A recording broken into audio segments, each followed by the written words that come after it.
Hello guys, मैं professor Yogesh Chaudhary. आज शुरू करेंगे बेटा हम लोग अकाउंट्स। मैं आप लोगों को पढ़ाऊंगा अकाउंट, सॉरी पढ़ाऊंगा नहीं, सिखाऊंगा। यस, पिछले 10 सालों से मैं अकाउंट सिखा रहा हूं और आप लोगों को भी मैं पढ़ाने जा रहा हूं अकाउंट्स। बिल्कुल प्रैक्टिकल कॉन्सेप्ट के साथ में पढ़ेंगे, बेसिक से लेके इसको लेके जाएंगे बेटा हम लोग एडवांस तक। सो सब लोगों का स्वागत है प्रोविद्या पे। शुरुआत करेंगे बेटा हम आज लोग कहां से, चैप्टर फर्स्ट से आप लोगों के CSEE। ठीक है, बेसिक से शुरू करेंगे बेटा, बिल्कुल बेसिक से। जिन लोगों ने 11 में पढ़ रखा है ना, वो लोग भी आराम से सुनना। हो सकता है उतना बेसिक्स में हम लोगों ने नहीं पढ़ा हो, उतना कॉन्सेप्ट क्लियर ना हो, तो पूरा बेसिक से उठाएंगे बेटा, इसको एडवांस तक हम लोग लेके जाएंगे। टॉपिक फर्स्ट है आप लोगों का basic concepts and principle of accounting. यहां से आज हम लोग क्या करने वाले हैं, शुरुआत करने वाले हैं आप लोगों के टॉपिक की। चलो, तो सबसे पहला जो टॉपिक हमारा आता है ना बेटा इसके अंदर, वो आता है बेसिक अकाउंटिंग टर्म्स। मतलब सर अगर हमें अकाउंट्स पढ़ना है ना, तो हमें पता होना चाहिए कि ये टर्मिनोलॉजी का मतलब क्या होता है। लैंग्वेज है भाई हमारे अकाउंट्स की, अगर इन्हीं को हम नहीं समझ पाए तो अकाउंट्स कैसे समझेंगे। तो अकाउंट्स अगर हमें सीखना है तो पहले उसकी लीगल या टेक्निकल टर्म्स को हमें सीखना पड़ेगा। टेक्निकल टर्म्स की शुरुआत करते हैं बेटा हम लोग सबसे पहले कहां से, आप लोगों के एंटिटी से। सर ये एंटिटी क्या होता है? एंटिटी की अगर हम लोग बात करें तो एंटिटी मतलब होता है स्पेसिफिकली आइडेंटिफिएबल बिजनेस एंटरप्राइजेस। ऐसा बिजनेस जिसका खुद का आइडेंटिफिकेशन है, जिसको हम उसके नाम से जानते हैं। ठीक है ना, जैसे मैं बात करूं बेटा किसकी, टाटा की, तो टाटा खुद के नाम से जाना जाता है बेसिकली। रिलायंस रिलायंस ग्रुप की जितनी भी कंपनीज है सारी अपने नाम से जानी जाती है। तो ये आता है बेटा किसके अंदर, एंटिटी के अंदर। एग्जांपल में लिखा हुआ है सैमसंग, डोमिनोज, टाइटन, ये सारी एंटिटीज है, क्योंकि ये अपने ओनर के नाम से नहीं, अपने खुद के नाम से क्या करती है बेटा, बोलो जल्दी से, एग्जिस्ट करती है और रन हो रही है। जितने भी ट्रांजेक्शन हम रिकॉर्ड करते हैं इन्हीं एंटिटीज के नाम से क्या करते हैं, रिकॉर्ड करते हैं। तो ये होता है बेसिकली हमारा एंटिटी। एंटिटी बोले तो एक ऐसा बिजनेस जिसका खुद का नाम है, जो अपने नाम से क्या कर रहा है बेटा, बोलो जल्दी से, रन हो रहा है। अपने नाम से सारे ट्रांजैक्शन क्या करता है, रिकॉर्ड करता है। जितने भी ट्रांजैक्शन में रिकॉर्ड होगा अपने खुद के नाम से बिलिंग करेगा, आपके खुद के नाम से क्या करेगा बेटा, ट्रांजैक्शंस रिकॉर्ड करेगा। सेकंड इसके बाद में आता है सर ट्रांजैक्शंस की। सर बात कर रहे हो आप बार बार, ये ट्रांजैक्शंस क्या होते हैं, हम कौन से ट्रांजैक्शंस रिकॉर्ड करेंगे, तो मैं क्लियर कर देता हूं। ट्रांजैक्शन वही है जिसके अंदर मनी इन्वॉल्व है, जिसके अंदर पैसा इन्वॉल्व है। अगर भाई पैसा नहीं है ना, तो फिर वो ट्रांजैक्शन भी नहीं है। सीधी सी बात है, only monetary transactions can be recorded in our books of account. सिर्फ मॉनिटरी ट्रांजैक्शंस को क्या करेंगे हम लोग, रिकॉर्ड करेंगे। ऐसे ट्रांजैक्शन सर जिनको हम मनी की टर्म्स में क्या कर सकते हैं, मेजर कर सकते हैं। तो अगर हमारी ऑर्गेनाइजेशन के अंदर या हमारे बिजनेस के अंदर ऐसे कोई इवेंट हो रहे हैं, ऐसी कोई एक्टिविटी हो रही है जिसके अंदर पैसा इन्वॉल्व है, तो भाई फिर वो ट्रांजैक्शन है, उसको आप रिकॉर्ड कर लोगे। तो ट्रांजैक्शन मतलब होता है ऐसा इवेंट, ऐसी एक्टिविटी जिसकी क्या है बेटा, कोई इकोनॉमिक वैल्यू हो। दैट मींस जिसको हम मनी की टर्म्स में मेजर कर सकते हो। ठीक है क्या, तो ये हो जाता है हमारा ट्रांजैक्शन। अब वो क्या हो सकता है सर, एग्जांपल के लिए आपने कोई गुड्स परचेस किया हो, या कहीं से पैसा मिला हो, या आपने किसी को पैसा दिया हो, या कोई आप खर्च कर रहे हो, दैट मींस आप कोई रेंट पे कर रहे हो,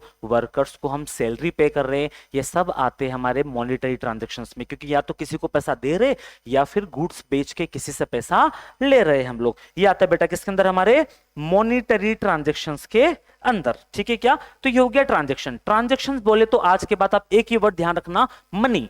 अगर मनी इन्वॉल्व है तो ही वो ट्रांजैक्शन है, अगर मनी इन्वॉल्व नहीं है तो फिर वो हमारे लिए ट्रांजैक्शन नहीं है। और अगर वो मनी इन्वॉल्व नहीं है, वो ट्रांजैक्शन नहीं है, तो फिर हम उसको रिकॉर्ड भी नहीं करेंगे। सिर्फ वही ट्रांजैक्शन रिकॉर्ड करते हैं हम हमारी बुक्स ऑफ अकाउंट में बेटा, जिनको हम मनी की टर्म्स में मेजर कर सकते हैं। ठीक है, तो ये हो गया ट्रांजैक्शन। तो पहला वर्ड हमने क्या पढ़ा बेटा, बोलो जल्दी से, एंटिटी। एंटिटी बोले तो सर बिजनेस, ऐसा बिजनेस जिसका खुद का अपना नाम है, जो अपने नाम से ही बिजनेस को क्या कर रहा है, रन कर रहा है। ठीक है ना, तो ये हो गया एंटिटी। एंटिटी क्या हो जाता है भाई, ओनर से अलग हो जाता है। ठीक है, ओनर अलग, बिजनेस अलग, मालिक अलग, बिजनेस अलग, इसको बोलते हैं हम एंटिटी, है ना। तो ये बिजनेस का खुद का नाम होता है यहाँ पे। अब इस बिजनेस के अंदर जितने भी क्या होंगे, ट्रांजैक्शन। ट्रांजैक्शन बोले तो जिसमें क्या इन्वॉल्व है, मनी इन्वॉल्व है, जिनमें पैसा इन्वॉल्व है, तो ये हो जाते हैं सारे हमारे ट्रांजैक्शंस। तो इन्हीं ट्रांजैक्शंस को हम इन्हीं ऑर्गेनाइजेशंस के नाम से क्या करते हैं, रिकॉर्ड करते हैं बेसिकली। ठीक है, थर्ड आता है सर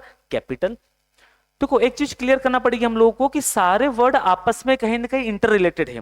और जितने भी टॉपिक्स हम लोग पढ़ेंगे ना वहां पे ये वर्ड क्या होने वाले हैं आप लोगों के यूज होने वाले हैं। जैसे देखो अभी मैं आपको कैपिटल समझाऊंगा, देखना ऊपर की दोनों चीजें इन्वॉल्व हो जाएगी यहाँ पे। जैसे कि सर कैपिटल मतलब क्या, तो कैपिटल बोले तो एक ऐसा बिजनेस जिसके अंदर ओनर, बिजनेस के अंदर जब बेटा कौन, ओनर क्या लगाता है, जो भी चीज लगाता है ओनर, जो भी चीज क्या करेगा, इन्वेस्ट करेगा, उसको बोलते हैं हम कैपिटल।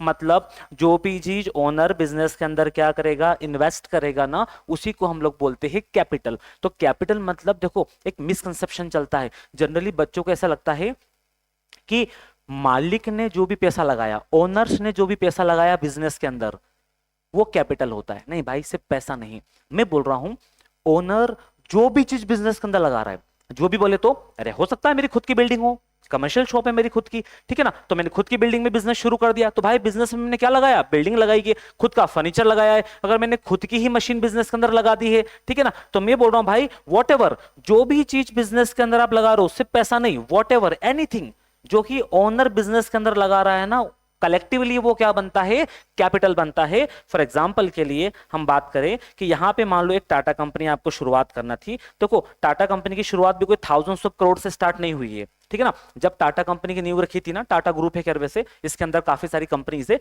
तो जब भी टाटा ग्रुप की नींव रखी गई थी तो यार थोड़े बहुत पैसे से बिजनेस की शुरुआत होती है, तो हो सकता है उस टाइम पे इन लोगों ने बिजनेस के अंदर क्या लगाया हो, सर थोड़ा कैश लगा दिया होगा। कितना, मान लो 1 करोड़ रुपीस का कैश हो गया। इनके पास खुद की बिल्डिंग होगी, तो बिल्डिंग की वैल्यू कितना है भाई, 2 करोड़ रुपीस, तो 2 करोड़ रुपीस की आपकी बिल्डिंग हो गई यहाँ पे। हो सकता है इनके पास फर्नीचर भी रखा हो, तो इन लोगों ने क्या लगा दिया बेटा इसके अंदर, फर्नीचर लगा दिया। कितने का, 1 करोड़ रुपीस का। तो टोटल कितना हो गया, 1 करोड़ रुपीस का कैश, 2 करोड़ की बिल्डिंग और 1 करोड़ का फर्नीचर, टोटल हो जाता है बेटा हमारा 4 करोड़ रुपीस। तो बताओ कैपिटल कितने की लगाई बिजनेस के अंदर, हम बोलेंगे 4 करोड़ रुपीस की। तो देखना कैपिटल में be brought in the form of cash.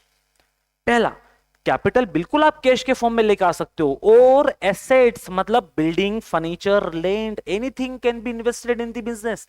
कुछ भी आप इन्वेस्ट कर सकते हो बिजनेस के अंदर, जो भी आपके पास है अपने पास से भी लगा सकते हो। लेकिन जो कलेक्टिवली ये बनेगा ना, देखो लगा कौन रहा है बेटा, ओनर, तो इन सबका जब टोटल करोगे तो वो बनता है अपना कैपिटल। आई बात समझ में क्या, तो कैपिटल बोले तो सर ओनर जो भी चीजें बिजनेस के अंदर इन्वेस्ट कर रहा है, what ever invested bye owner into the business, जो भी इन्वेस्ट करेगा बिजनेस के अंदर वो क्या बन जाएगा, आपका कैपिटल बनेगा कलेक्टिवली। इसको बोलते हैं हम लोग कैपिटल। अब एक बात समझ लेते हैं थोड़ी सी हम लोग, कि सर ऊपर आपने बताया था हमें एंटिटी, एंटिटी बोले तो जहां पे हम बिजनेस, जहां पे बेटा हम लोग बिजनेस और ओनर दोनों को एक दूसरे से सेपरेट ट्रीट कर रहे हैं, ओनर और बिजनेस दोनों को एक दूसरे से सेपरेट ट्रीट कर रहे हैं। और जो भी ट्रांजैक्शन रिकॉर्ड करेंगे हम किसके नाम से करेंगे भाई, बिजनेस के नाम से करेंगे। एंटिटी वही तो हुआ ना जिसका खुद का नाम है, जिसकी खुद की आइडेंटिटी है, जिसको खुद को आइडेंटिफाई कर सकते हैं उसके नाम से। तो बिजनेस का अपना खुद का क्या है बेटा, बोलो, नाम है सर, बिजनेस का अपना खुद का नाम है। तो ये बोलना चाह रहे हैं हम यहाँ पे कि जनरली क्या चलता है कि हम बिजनेस और ओनर दोनों को एक दूसरे से सेपरेट ट्रीट करते हैं। तो जो भी ट्रांजैक्शन रिकॉर्ड करेंगे ना हम लोग, वो बिजनेस पॉइंट ऑफ व्यू से करते हैं, ना कि ओनर्स पॉइंट ऑफ व्यू से करेंगे। और जब बिजनेस पॉइंट ऑफ व्यू से ट्रांजैक्शंस को रिकॉर्ड करेंगे ना, तो बात को समझो, हमने तो बेटा ओनर और बिजनेस दोनों को सेपरेट ट्रीट कर लिया है। तो फिर मुझे बताओ, टाटा का तो खुद का अपना नाम है कंपनी का, मान लो 2 मिनट के लिए, यहां पे ये ओनर इसके अंदर क्या लगा रहे हैं, पैसा लगा रहे हैं, ये दोनों तो एक दूसरे से क्या हो गए बेटा, बोलो, अलग हो गए हैं। तो फिर क्या होगा, ओनर ने जितना भी पैसा बिजनेस के अंदर लगाया ना, वो हमारे बिजनेस के लिए, ये 5 करोड़ रुपए हमारे बिजनेस के लिए लाइबिलिटी बन जाता है।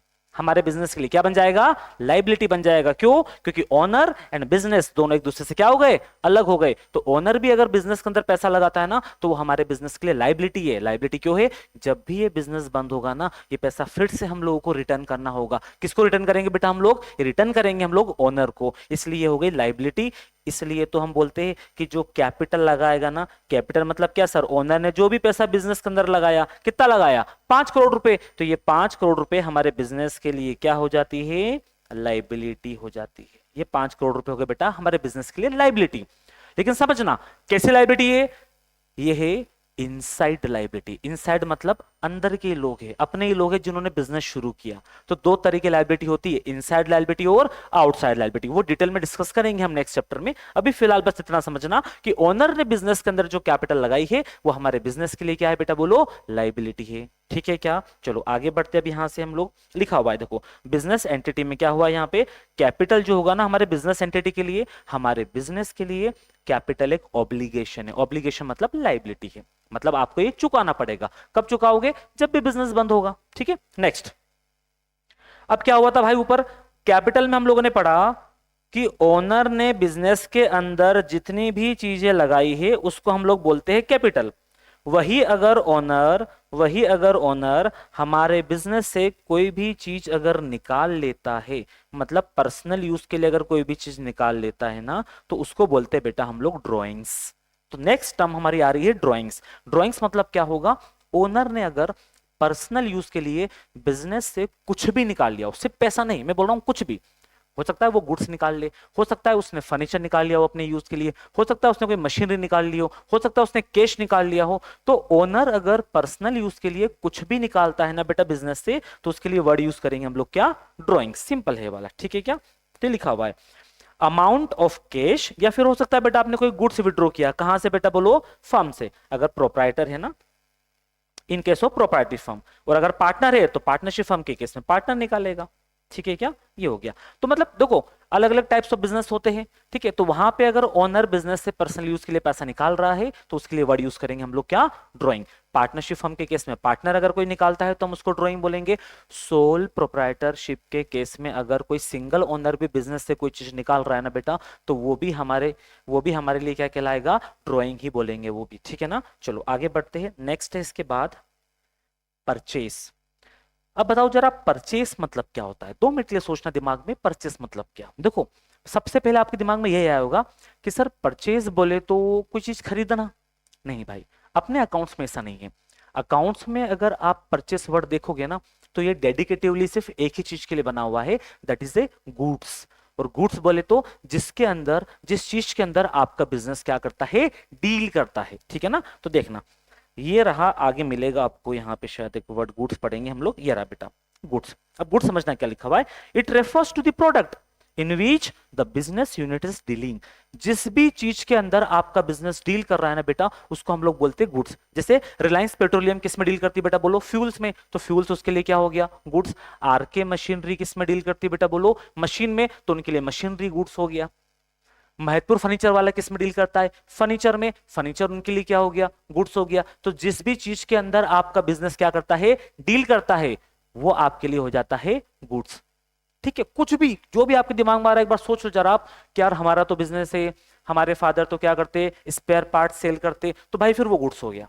हमारा तो बिजनेस है, हम तो ये चीज सेल करते हैं, वो गुड्स हो गया। मतलब आप जो भी चीज सेल करते हो ना, वो गुड्स बन जाता है। ठीक है क्या, तो अगर मैं गुड्स की बात करूं तो इसमें समझना एनीथिंग, जो भी चीज जिसमें आप डील कर रहे हो वो आपके लिए गुड्स हो गया। और जब बात गुड्स की आएगी बेटा, समझ लेना या चाहो तो नोट कर लेना, जब भी बात गुड्स की आएगी, तो जब भी हम गुड्स को क्या करेंगे, हमारे बिजनेस के लिए परचेस करेंगे, क्योंकि हम इसके अंदर डील करते हैं।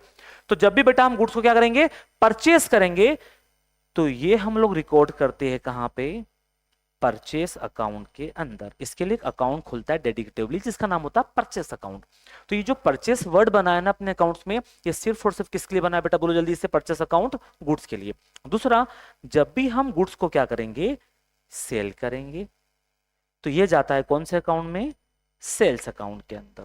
क्या समझ में आया सर, जब भी हम गुड्स परचेस करेंगे परचेस अकाउंट में जाएगा, जब भी हम गुड्स को सेल करेंगे सेल्स अकाउंट में जाएगा। मतलब गुड्स के लिए 2 वर्ड यूज होने वाले, एक तो परचेस अकाउंट, दूसरा सेल्स अकाउंट। साथ में बोलते जाना भाई, चुप नहीं रहना है, खामोश बैठना ही नहीं है आप लोगों को, क्योंकि मेरा ऐसा मानना है कि खामोशी इंसान को अंदर से खोखला कर देती है। इसलिए साथ में बोलते रहोगे ना बेटा, रिवाइज होते रहेगा, भूलोगे नहीं कभी, है ना। जैसे मैं बोलते जा रहा हूं साथ में आप भी बोलते जाना, ठीक है। क्या बोलना बेटा, सुनना, गुड्स, जिस चीज के अंदर हमारा बिजनेस क्या करता है, डील करता है।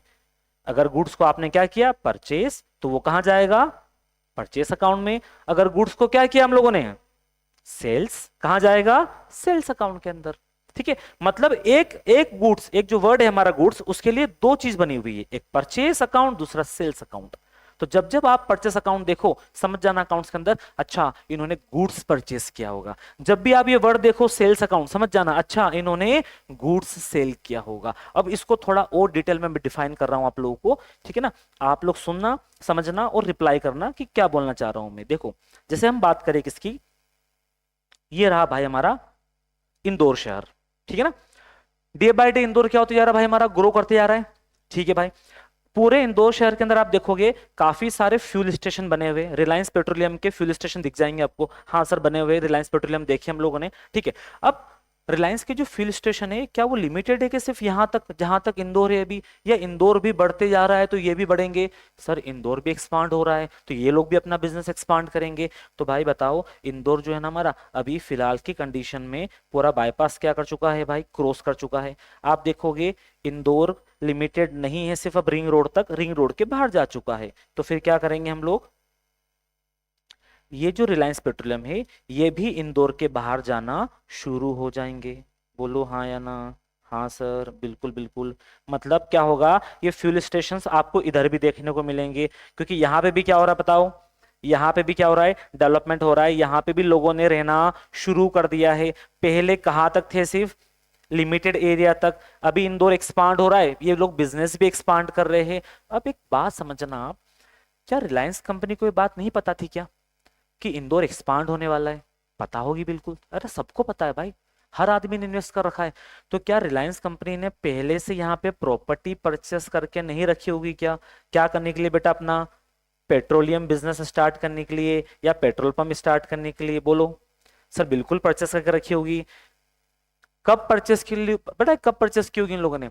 जब आपने सोचा भी नहीं होगा कि इंदौर यहां तक जा सकता है, मतलब जब प्राइस कम होती है पहले से ही हम लोग बहुत लो रेट में प्रॉपर्टी परचेस करके रख लेते हैं, सो दैट फ्यूचर में हम लोगों को हाई प्राइस पे उसको परचेस ना करना पड़े। तो 2 मिनट के लिए एग्जांपल के समझना, मान लो रिलायंस कंपनी ने इसको 2 करोड़ रुपीस में कोई प्रॉपर्टी परचेस कर ली थी 2018 में, है ना। तो ये सारे जितनी भी प्रॉपर्टी है ना, अभी इनका फॉर एग्जांपल, जस्ट एग्जांपल है ना, मैं कितना अमाउंट ले रहा हूं बेटा, बोलो 2 करोड़ रुपीस। कि सर 2 करोड़ रुपए में इन्होंने काफी सारे क्या परचेस कर रखी है, बोलो प्लॉट्स या प्रॉपर्टी परचेस कर रखी है अपना पेट्रोलियम बिजनेस स्टार्ट करने के लिए। अब इनकेस 2026 में कोई ऐसी प्रॉपर्टी है जहां पे इनको पेट्रोलियम बिजनेस स्टार्ट करने की परमिशन नहीं मिल रही है, कुछ भी हो रहा है XYZ रीजन, तो बताओ इस वाली प्रॉपर्टी का ये लोग क्या करने वाले हैं? इसको होल्ड करेंगे या इसको सेल कर देंगे? सर ये इसको कर देंगे सेल। अब इसको सेल कर देंगे ना, तो बात समझिएगा बात को, सर इसको सेल कर देंगे तो मुझे बताओ भाई, क्या 2 करोड़ में सेल कर देंगे क्या? सर ये 2 करोड़ तो 2018 की प्राइस है ना, आज तो 2026 चल रहा है, तो 2026 में इसकी प्राइस कितनी हो गई होगी? अराउंड सर 6 करोड़ रुपीस मान के चल रहे हम लोग। हाँ सर 6 करोड़ रुपीस। कितने का डिफरेंस आ रहा है? 2 करोड़ और 6 करोड़ में कितने का डिफरेंस आ रहा है? सर 4 करोड़ रुपीस का। तो अब पता है अब आप क्या बोलोगे? आप बोलोगे सर रिलायंस कंपनी ने तो 4 करोड़ रुपए अर्न कर लिए, रिलायंस कंपनी ने 4 करोड़ कमा लिए। कैसे? 2 करोड़ की कोई प्रॉपर्टी परचेस की थी, आज उसको इन लोगों ने 6 करोड़ में सेल कर दी, तो 4 करोड़ का क्या हो गया, इन लोगों को प्रॉफिट हो गया। चलो अभी समझेंगे प्रॉफिट है गेन है क्या है, लेकिन बात समझना, आपको क्या लग रहा है 4 करोड़ कमाए? मैं आप लोगों से क्वेश्चन पूछ रहा हूं, आराम से सोचना बेटा, क्या ये 4 करोड़ रुपए जो आ रहे हैं इनके पास में, जो 4 करोड़ रुपए इन लोगों ने कमाए हैं, गुड्स बेच के कमाए क्या? समझो बात को, क्या गुड्स सेल करके आ रहा है क्या पैसा? रिलायंस पेट्रोलियम ने प्लॉट सेल किया है, 2 करोड़ का प्लॉट कितने में सेल किया बेटा, बोलो 6 करोड़ रुपए में। 4 करोड़ रुपीस का इन लोगों को इनकम हो रही है। ये जो इनकम इन लोगों ने अर्न की है, क्या गुड्स सेल करके हुई है क्या बेटा?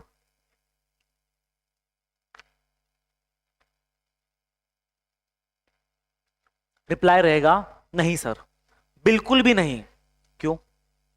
क्योंकि रिलायंस पेट्रोलियम का जो काम है ना, वो फ्यूल सेल करना है, वो पेट्रोल सेल करना है, ना कि प्लॉट सेल करना। आज आई बात समझ में? क्या क्या बोल रहा हूं फिर से सुनना। ये जो रिलायंस पेट्रोलियम है ना, रिलायंस पेट्रोलियम, इसका काम क्या है भाई? पेट्रोल सेल करेगी, फ्यूल सेल करेगी, पेट्रोल डीजल। प्लॉट सेल करने इनका काम थोड़ी है। तो मैं यही बोलना चाह रहा हूं भाई कि जिस चीज में इनका बिजनेस क्या कर रहा है, नोट कर लेना, डील कर रहा है। जिस चीज में आपका बिजनेस डील करता है ना, उसको हम लोग बोलते हैं गुड्स। क्या रिलायंस कंपनी का जो है, जो रिलायंस पेट्रोलियम का बिजनेस है, क्या वो प्रॉपर्टी में डील करता है क्या? क्या रेगुलर एक्टिविटी है क्या? इनका काम प्रॉपर्टी को बाय करना और सेल करना है क्या? नहीं ना सर, ये तो कभी कभार होने वाली इनकम है। मतलब ये डील किस में करते हैं, प्रॉपर्टी में या फ्यूल्स में? हम बोलेंगे सर ये तो फ्यूल में डील करते हैं। अगर फ्यूल में डील करते हैं ना, तो फ्यूल इनके लिए हो जाता है गुड्स। और जब भी हम गुड्स को परचेस करेंगे तो हम कहाँ रिकॉर्ड करेंगे बेटा, इसको बोलो जल्दी से, परचेस अकाउंट के अंदर। और गुड्स को सेल करेंगे तो हम कहाँ लिखेंगे इसको, सेल्स अकाउंट के अंदर। तो बस अब मुद्दे की बात पा जाते हैं। जो इन्होंने ये 6 करोड़ रुपए का एक प्लॉट सेल किया है, जो कि इन्होंने पेट्रोल पंप स्टैब्लिश करने के लिए परचेस करके रखा हुआ था पहले से, आज इनको परमिशन नहीं मिली वहां पे पेट्रोल पंप स्टार्ट करने के लिए, फ्यूल स्टेशन स्टार्ट करने के लिए, तो आज ये इसको क्या करना चाह रहे हैं, सेल करना चाह रहे हैं। और सेल कर भी दिया इन्होंने 6 करोड़ में। तो क्या 6 करोड़ की जो सेल हुई है, क्या बेटा आराम से सोचना और बताना, क्या ये 6 करोड़ की जो सेल हुई है, क्या मैं इसको सेल्स अकाउंट के अंदर रिकॉर्ड कर सकता हूं क्या? नहीं सर, क्योंकि ये जो आपने बेचा ना, ये गुड्स नहीं है। तो दिमाग में एक चीज फिट कर लेना, कुछ भी चीज अगर आप बेचे जा रहे हो ना, तो वो सेल्स अकाउंट का पार्ट नहीं है। कुछ भी चीज अगर आप परचेस करे जा रहे हो ना, तो वो परचेस अकाउंट का पार्ट नहीं है। सर ऐसा क्यों हो रहा है, ये थोड़ा और डिटेल में हम आगे जाएंगे तो आपको क्लियर हो जाएगा, लेकिन आपको इतना तो समझ में आ गया होगा कि सर सेल्स अकाउंट में क्या लेना है। हाँ सर आ गया है, क्या आएगा बेटा बोलो जल्दी से। सेल्स अकाउंट में सर वही लेना है जो गुड्स है, जो गुड्स को बेच रहे वही सेल्स में जाएगा। गुड्स को परचेस कर रहे वही परचेस अकाउंट के अंदर आएगा। और गुड्स क्या होता है, गुड्स वही सर जिसके अंदर हमारा बिजनेस क्या कर रहा हो, डील कर रहा हो। डील करना मतलब समझ गए ना, जिसमें रेगुलर बेसिस में डील करते हैं हम, बाय और सेल, या फिर मैन्युफैक्चर कर रहे और उसको हम लोग बेच रहे हैं।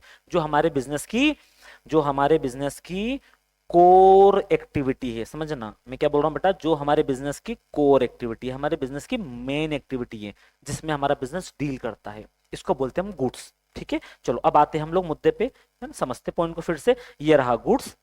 गुड्स बोले तो क्या सर, जिसके अंदर हमारा बिजनेस क्या करता है बेटा बोलो, डील। जो हमारे बिजनेस की कोर एक्टिविटी है। और जब हम लोग क्या करेंगे, ये गुड्स परचेस करेंगे तो ये कहां जाएगा, परचेस अकाउंट के अंदर। जब हम इसको सेल करेंगे तो ये चले जाएगा हमारा सेल्स अकाउंट के अंदर। ठीक है क्या? तो अब ऊपर आते हैं हम लोग, और अब मुझे बताना जल्दी से कि क्या बताना चाह रहा था मैं आपको। ये रहा भाई आपका, ये रहा परचेस और ये रहा सेल्स। समझ गए बात को? हाँ सर। अब इस परचेस के अंदर यही लिखा होगा कि जब हम गुड्स को परचेस करेंगे ना, तो वो कहां रिकॉर्ड करना है हमको, परचेस अकाउंट के अंदर। और जब हम गुड्स को क्या करेंगे, सेल करेंगे, तो वो कहां आएगा, सेल्स अकाउंट के अंदर आएगा। मतलब सर आ गया, समझ में आ गया। मतलब जब भी बात परचेस की होगी सर, जब भी बात सेल्स की होगी, हमें एक ही चीज दिखाई देगी, गुड्स। गुड्स बोले तो जिसके अंदर हमारा बिजनेस क्या करता है, डील करता है। ये रहा भाई, पढ़ लो जल्दी से। Purchase are the total amount of goods. भाई होना ही है जिक्र गुड्स का, परचेस में आता ही गुड्स है। देखो जब भी हम गुड्स को या तो प्रोक्यूर करेंगे, दैट मींस इकट्ठा करेंगे, या प्रोड्यूस करेंगे, कुछ भी करेंगे भाई, लेकिन ध्यान रखना, अगर आपका काम क्या है बोलो जल्दी से, गुड्स को प्रोड्यूस करना, तो आप प्रोड्यूस करोगे। आपका काम है सिर्फ खरीदना और बेचना, तो आप प्रोक्यूर करोगे, मतलब किसी से खरीदा और उसको बेच दिया। लेकिन आपको इतना सा ध्यान रखना है, क्या आप किस चीज के अंदर डील कर रहे हो। आप जिस चीज के अंदर डील कर रहे हो ना, वो आपका गुड्स है। और जब भी आप उसको क्या करोगे, परचेस करोगे, तो वो परचेस अकाउंट के अंदर आएगा। खत्म। नेक्स्ट सेल्स की बात करना, देखना बेटा, सेल्स मतलब क्या, sales are the total revenue. Total revenue, revenue मतलब होता है गुड्स को बेच के जो पैसा आता है। तो देखो लिखा हुआ है total revenue from goods and services sold. जितने भी गुड्स एंड सर्विसेज आप लोगों ने सेल की और वहां से जो पैसा आया ना बेटा, उसी को हम लोग बोलेंगे क्या, सेल्स। मतलब गुड्स को बेच के जो पैसा आएगा वो कहां लिखेंगे हम लोग, वो लिखेंगे सर हम लोग सेल्स अकाउंट के अंदर। तो दो अकाउंट पढ़े हमने, एक परचेस अकाउंट, एक सेल्स अकाउंट। ये दोनों अकाउंट जो है ना, डेडिकेटिवली सिर्फ यूज होंगे आपके गुड्स के लिए। ठीक है क्या? गुड्स को परचेस करेंगे तो परचेस अकाउंट में, गुड्स को सेल करेंगे तो सेल्स अकाउंट के अंदर आ जाएगा। चलो अब आगे बढ़ते हैं यहां से।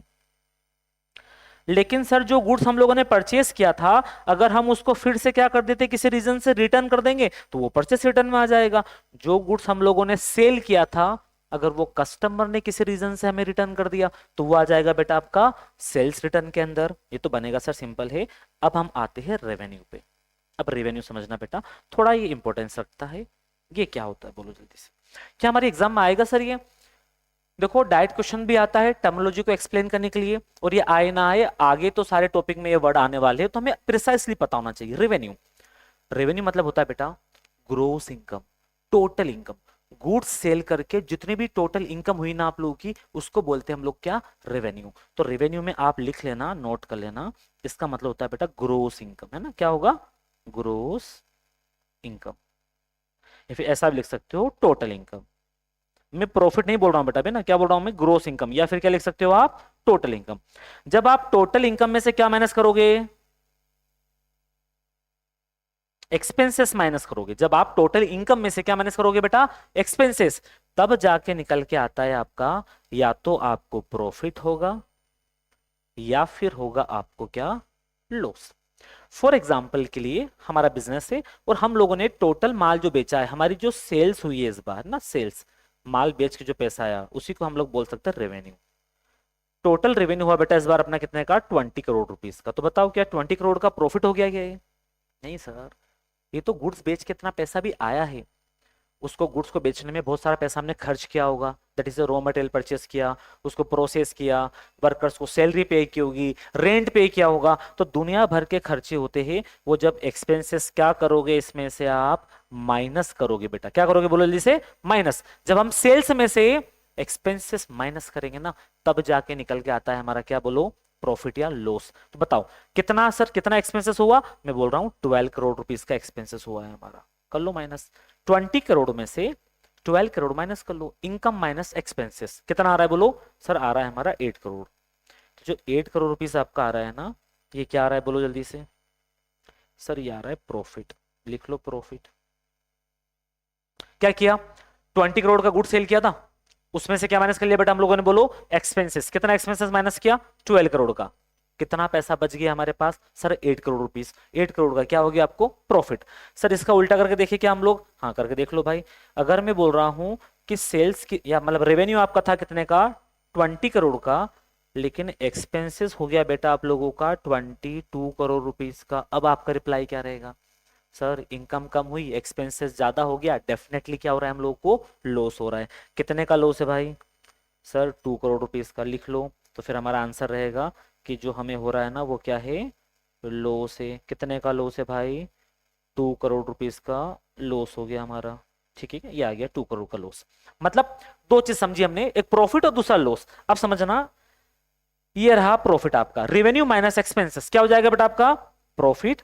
कब होगा, जब आपका रेवेन्यू ज्यादा है, एक्सेस ऑफ रेवेन्यू, क्या बोला बेटा मैं, excess of revenue over a period of related expenses. आपके रिलेटेड एक्सपेंसेस से अगर आपका रेवेन्यू ज्यादा है तो आपको क्या होगा, प्रॉफिट होने वाला है। इसका उल्टा कर लेंगे, excess of expenses over its related income. अगर आपके एक्सपेंसेस ज्यादा है, ये रहा बेटा, ये रहा, अगर आपके एक्सपेंसेस ज्यादा है लेकिन अगर आपकी इनकम कम है, तो फिर क्या होने वाला है, हमको लॉस होने वाला है। तो प्रॉफिट की डेफिनेशन भी क्लियर हो गई बेटा यहाँ पे, और हमारी ये लॉस की डेफिनेशन भी क्या हो जाती, क्लियर हो जाती है, ये रही loss. Excess of expenses of a period over its related revenue, अगर रेवेन्यू से ज्यादा आपके एक्सपेंसेस है तो फिर लॉस होगा, रेवेन्यू ज्यादा है लेकिन एक्सपेंसेस कम है तो प्रॉफिट हो जाएगा हम लोगों को, ठीक है बेटा। चलो, रेवेन्यू का मतलब समझ में आ गया ना, हाँ सर आ गया, ग्रोस इनकम, टोटल इनकम, ऐसी इनकम जिसमें सभी एक्सपेंसेस माइनस नहीं हुआ है। गुड्स बेच के जितना भी पैसा आया, कितना आया बेटा बोलो, 20 करोड़, इसको बोलते हैं रेवेन्यू, ठीक है ना। तो रेवेन्यू को क्या सर हम टोटल सेल्स बोल सकते हैं क्या, हाँ बिल्कुल बोल सकते हो ना यार, बोल सकते हो, है ना, कि जितना माल बेच के जितना टोटल पैसा आपके पास आया, अभी आपने उसमें से एक्सपेंसेस माइनस नहीं किया है, आप एक्सपेंसेस माइनस कर दोगे तो फिर आपका निकल के आएगा या तो प्रॉफिट या फिर लॉस। चलो, तो रेवेन्यू भी हो गया हमारा। अब हम बात करते हैं एक्सपेंसेस की। एक्सपेंसेस क्या होता है सर, एक्सपेंसेस बोले तो cost incurred to earn revenue, revenue को अर्न करने के लिए जितना भी पैसा हम लोगों ने क्या किया बेटा बोलो, खर्च किया है, उसको बोलेंगे हम लोग एक्सपेंसेस। ये रहा, cost incurred by A business in the process of earning revenue. ऊपर जो ये रेवेन्यू अर्न किया ना, मतलब ऊपर जो बेटा हमें टोटल इनकम हुई थी ना, ग्रोस इनकम, टोटल इनकम, ये इनकम अर्न करने के लिए आपने जितना भी पैसा खर्च किया है उसको बोलेंगे हम लोग एक्सपेंसेस। और जब हम रेवेन्यू में से क्या माइनस कर देते हैं, एक्सपेंसेस, तो हमें क्या होगा, या तो प्रॉफिट होगा या फिर लॉस होता है हम लोगों को, ठीक है। आगे बढ़ते हैं, अब बात करते हैं सर एक्सपेंडिचर की। सर ये एक्सपेंडिचर क्या होता है, देख लेते है ना।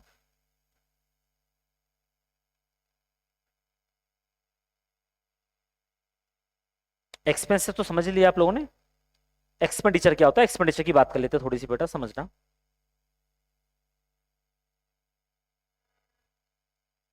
देखना, रेवेन्यू अर्न करने के लिए पैसा खर्च करना पड़ेगा, एक्सपेंसेस बोल दिया हम लोगों ने, ठीक है। लेकिन देखो एक्सपेंसेस में भी दो कैटेगरी है ना, अगर हम बात करें ना बेटा किसकी, एक्सपेंसेस की, तो दो तरह के एक्सपेंसेस होते हैं। एक होता है हमारा रेवेन्यू एक्सपेंडिचर, दूसरा होता है हमारा capital expenditure. Capital expenditure, sir revenue expenditure क्या होता है और कैपिटल एक्सपेंडिचर क्या होता है, दोनों में डिफरेंस है क्या? नाम तो सर सेम लग रहे, एक्सपेंडिचर एक्सपेंडिचर नहीं भाई, लिखा हुआ है ना रेवेन्यू, लिखा हुआ है कैपिटल।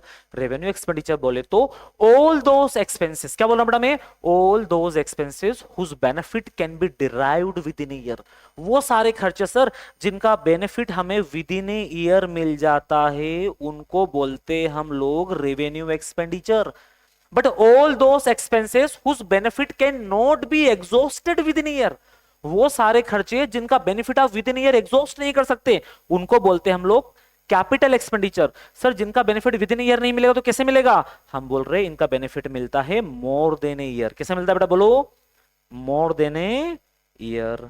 एग्जाम्पल दे सकते हैं क्या, हाँ आपने किसी वर्कर को सैलरी पे की तो भाई साहब एक बार सैलरी पे कर दी तो क्या 10 साल तक आपको बेनिफिट मिलता रहेगा क्या?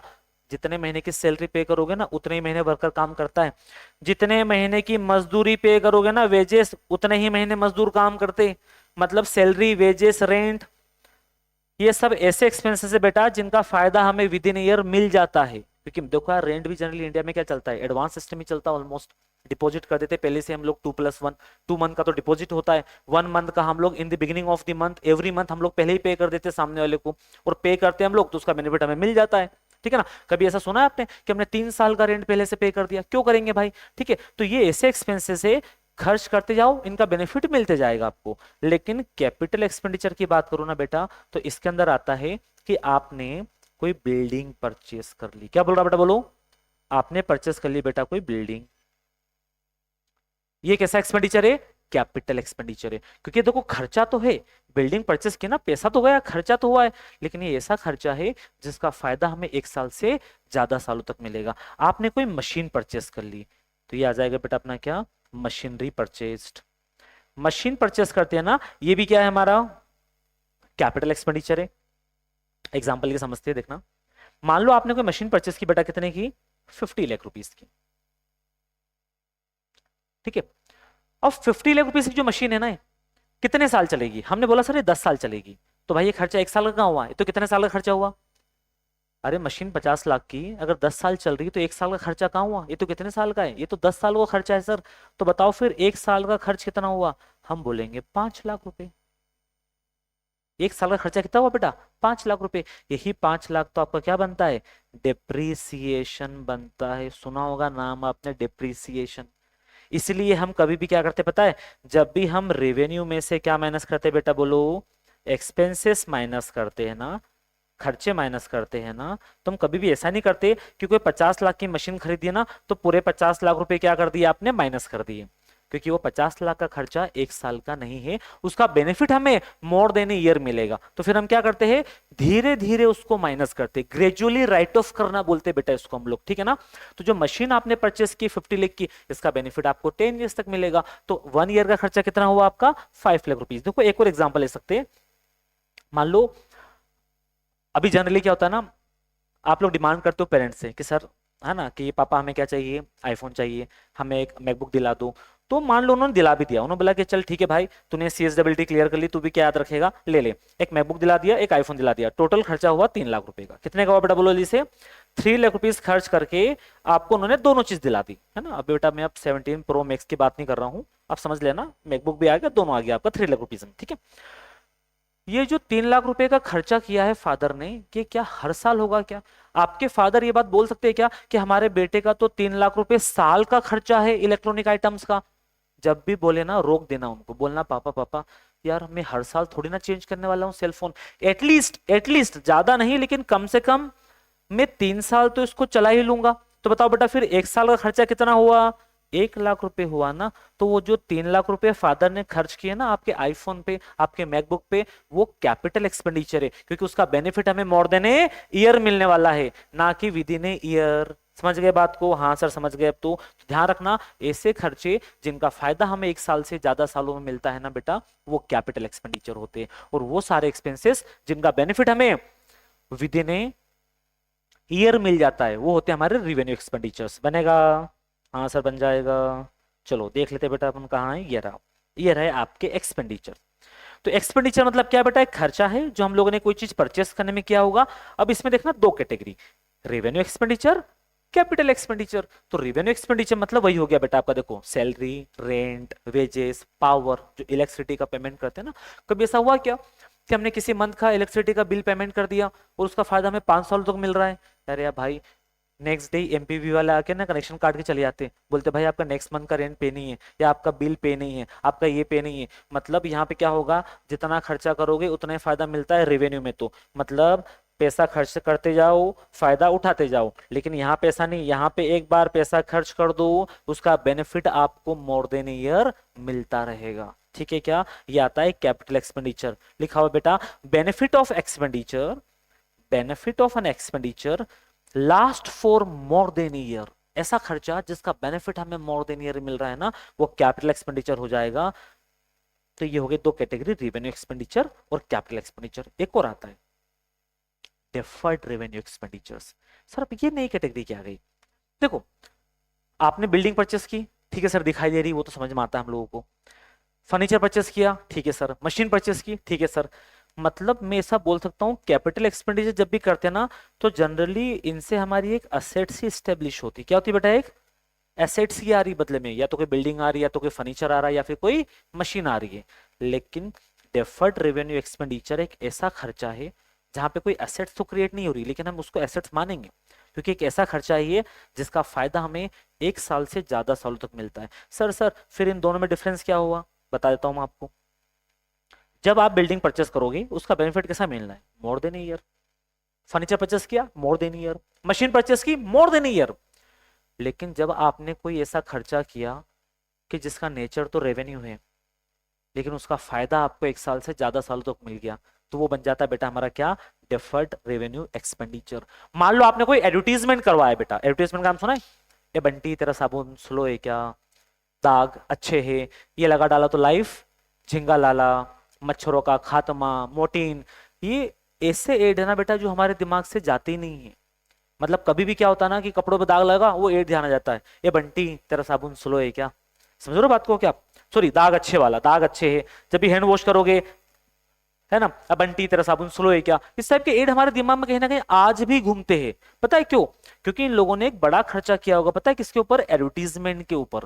तो बेसिकली होता क्या है, आपने कोई एडवर्टीजमेंट करवाया, अब ये खर्चा जो है ना एडवर्टीजमेंट का, मार्केटिंग का, ये सब रेवेन्यू नेचर के होते हैं। हम खर्च करते ताकि हमें बेनिफिट मिलता रहे, है ना, विद इन ईयर हम उसको एग्जॉस्ट कर ले। लेकिन कुछ एडवर्टीजमेंट ऐसे होते हैं जिनका बेनिफिट हमें मोर देन ईयर मिलता है, तो वो बन जाता है बेटा फिर हमारा डेफर्ड रेवेन्यू एक्सपेंडिचर। तो मैं बोल रहा हूं आपको, फिर से एग्जांपल दे रहा हूं।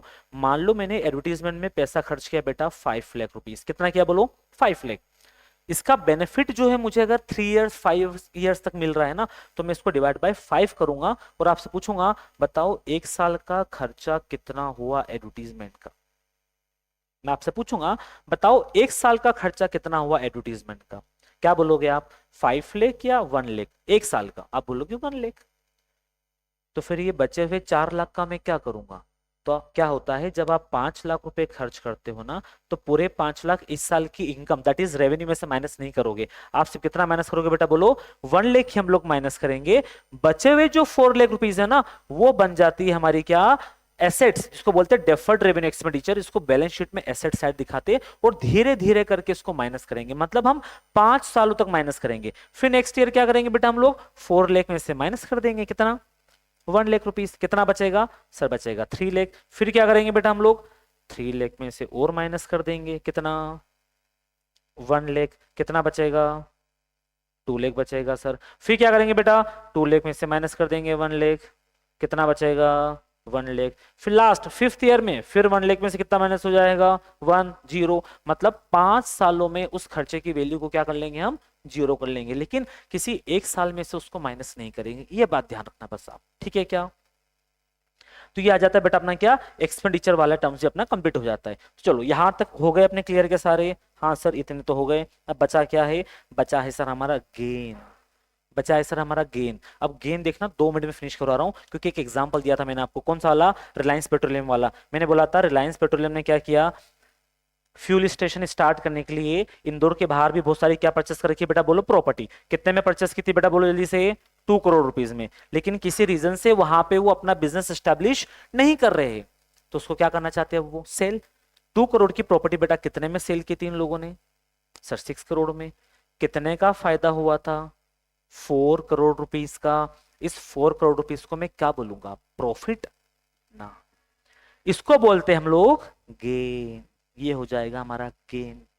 यस सर, गेन क्यों बोल रहे हैं सर इसको, क्योंकि ये हमारी कोर एक्टिविटी से नहीं हो रहा है। कोर एक्टिविटी बोले तो जिस चीज के अंदर हमारा बिजनेस डील करता है, क्या हमारा बिजनेस इसमें डील करता है? क्या रिलायंस पेट्रोलियम का काम प्लॉट बेचना है क्या? नहीं, उसका काम तो फ्यूल सेल करना है। तो अगर प्लॉट सेल करके अगर इनकम हो रही है ना, तो उसको गेन बोलेंगे हम लोग। मतलब सर जब भी हम गुड्स सेल करेंगे, है ना, नोट कर लेना बेटा, जब भी हम गुड्स को सेल करेंगे और उससे क्या होगी बेटा, अगर हमारी इनकम होगी, तो उसको हम लोग बोलेंगे प्रॉफिट। दूसरा, गुड्स के अलावा अगर कुछ और सेल किया हमने ना, तो हम लिखेंगे अगर other than goods, other than goods. अगर हमने कोई चीज सेल की है गुड्स के अलावा, और वहां से अगर हमें क्या हो रही है बेटा, बोलो इनकम हो रही है, तो उसको हम लोग बोलते हैं गेन, उसको हम लोग बोलते हैं गेन। तो गेन क्या हो गया, गेन बोले तो नॉन कोर एक्टिविटी से होने वाली इनकम, या कभी कभार होने वाली इनकम जो कि नॉन रेकरिंग नेचर की है। जैसे कि एग्जांपल के लिए महतपुर फर्नीचर वाला, क्या काम होगा इसका, फर्नीचर बेचना। तो भाई महतपुर फर्नीचर वाले ने फर्नीचर नहीं बेचा है, कोई बिल्डिंग रखी हुई थी उसके पास फर्नीचर को रखने के लिए, अभी उसको रिक्वायरमेंट नहीं है, तो उसने बिल्डिंग को सेल कर दिया। बिल्डिंग को सेल करने पे जो उसको इनकम हुई है, उसको प्रॉफिट बोलूंगा या गेन, गेन बोलेंगे सर, ठीक है। आरके मशीनरी का काम क्या है, मशीन बेचना। नहीं, उसने मशीन नहीं बेचा, उसने कोई फर्नीचर बेच दिया और उससे इनकम हुई, क्या बोलेंगे उसको हम, गेन। लेकिन आरके मशीनरी अगर मशीन बेच रही हो और वहां से क्या हो रही है बेटा, उसको अगर इनकम हो रही है ना, तो उसको बोलेंगे प्रॉफिट हम लोग। समझ गए बात को क्या, जिस चीज में आपका बिजनेस डील करता है और अगर आपको वहां से इनकम हो रही है ना, तो वो क्या हो जाएगा, आपको बोलो जल्दी से, प्रॉफिट। लेकिन उसके अलावा कुछ और आपने सेल किया है और उससे अगर आपको इनकम हो रही है, तो उसको बोलेंगे बेटा हम गेन। तो ये हो गया हमारा गेन। तो प्रॉफिट और गेन, प्रॉफिट और गेन देखने में सिमिलर है बेटा वर्ड, लेकिन दोनों अलग अलग है ना। प्रॉफिट जो है ना, ये गुड्स को सेल करने से होता है, प्रॉफिट जो होता है ना बेटा, ये गुड्स को सेल करने से होता है। और जो गेन है ना, गुड्स के अलावा कुछ और सेल किया होगा, जो कि आपकी हो जाती है एसेट्स। आपने कोई एसेट सेल किया ना, तो उसको बोलेंगे हम, उससे होने वाली इनकम को गेन। दूसरा, कोई कैजुअल इनकम, कोई कैजुअल इनकम बोले तो पेटेंट कॉपीराइट का कोई केस लगा रखा होगा आपने कोर्ट में, जीत गए आप। कोई कॉपीराइट, अरे कोई आपके लोगों का यूज कर रहा होगा भाई, कोई आपका ब्रांड नेम यूज कर रहा होगा, आपने केस लगा दिया, अच्छा खासा कंपनसेशन ले लिया सामने वाले बंदे से आपने, तो वहां से जो कंपनसेशन आपको मिला ना, कितने का मिला भाई, 2 करोड़ रुपीज का। तो 2 करोड़ की जो आपकी इनकम हुई है, क्या ये रेगुलर इनकम है क्या, क्या ये गुड सेल करके हुई है? नहीं भाई, तो इसको क्या बोलोगे आप, गेन बोलोगे। आपकी एसेट्स की कोई वैल्यू बढ़ गई है, क्या है भाई, ये भी गेन है हमारा। ठीक है, इतना सा फंडा है, गुड्स सेल करके इनकम होगी तो प्रॉफिट, उसके अलावा कहीं वोट से इनकम हो रही तो गेन बेटा हमारा खत्म। लॉस हो चुका है भाई हमारा। लॉस में क्या होता है कि जब भी एक्सपेंसेस ज्यादा है और रेवेन्यू क्या है हमारा कम है, तो वो लॉस बना देता है। ठीक है क्या, नेक्स्ट डिस्काउंट की बात कर लेते हैं। डिस्काउंट क्या होता है सर, सेल को इंक्रीज करने के लिए, सुनना बेटा क्या बोल रहा हूं मैं, सेल्स को इंक्रीज करने के लिए या फिर कस्टमर को अट्रैक्ट करने के लिए हम लोगों को कस्टमर्स को लॉलीपॉप देना पड़ती है, जिसमें हम 2 तरह का यूज करते हैं। एक होता है ट्रेड डिस्काउंट, एक होता है कैश डिस्काउंट। अब समझना दोनों क्या है बेटा।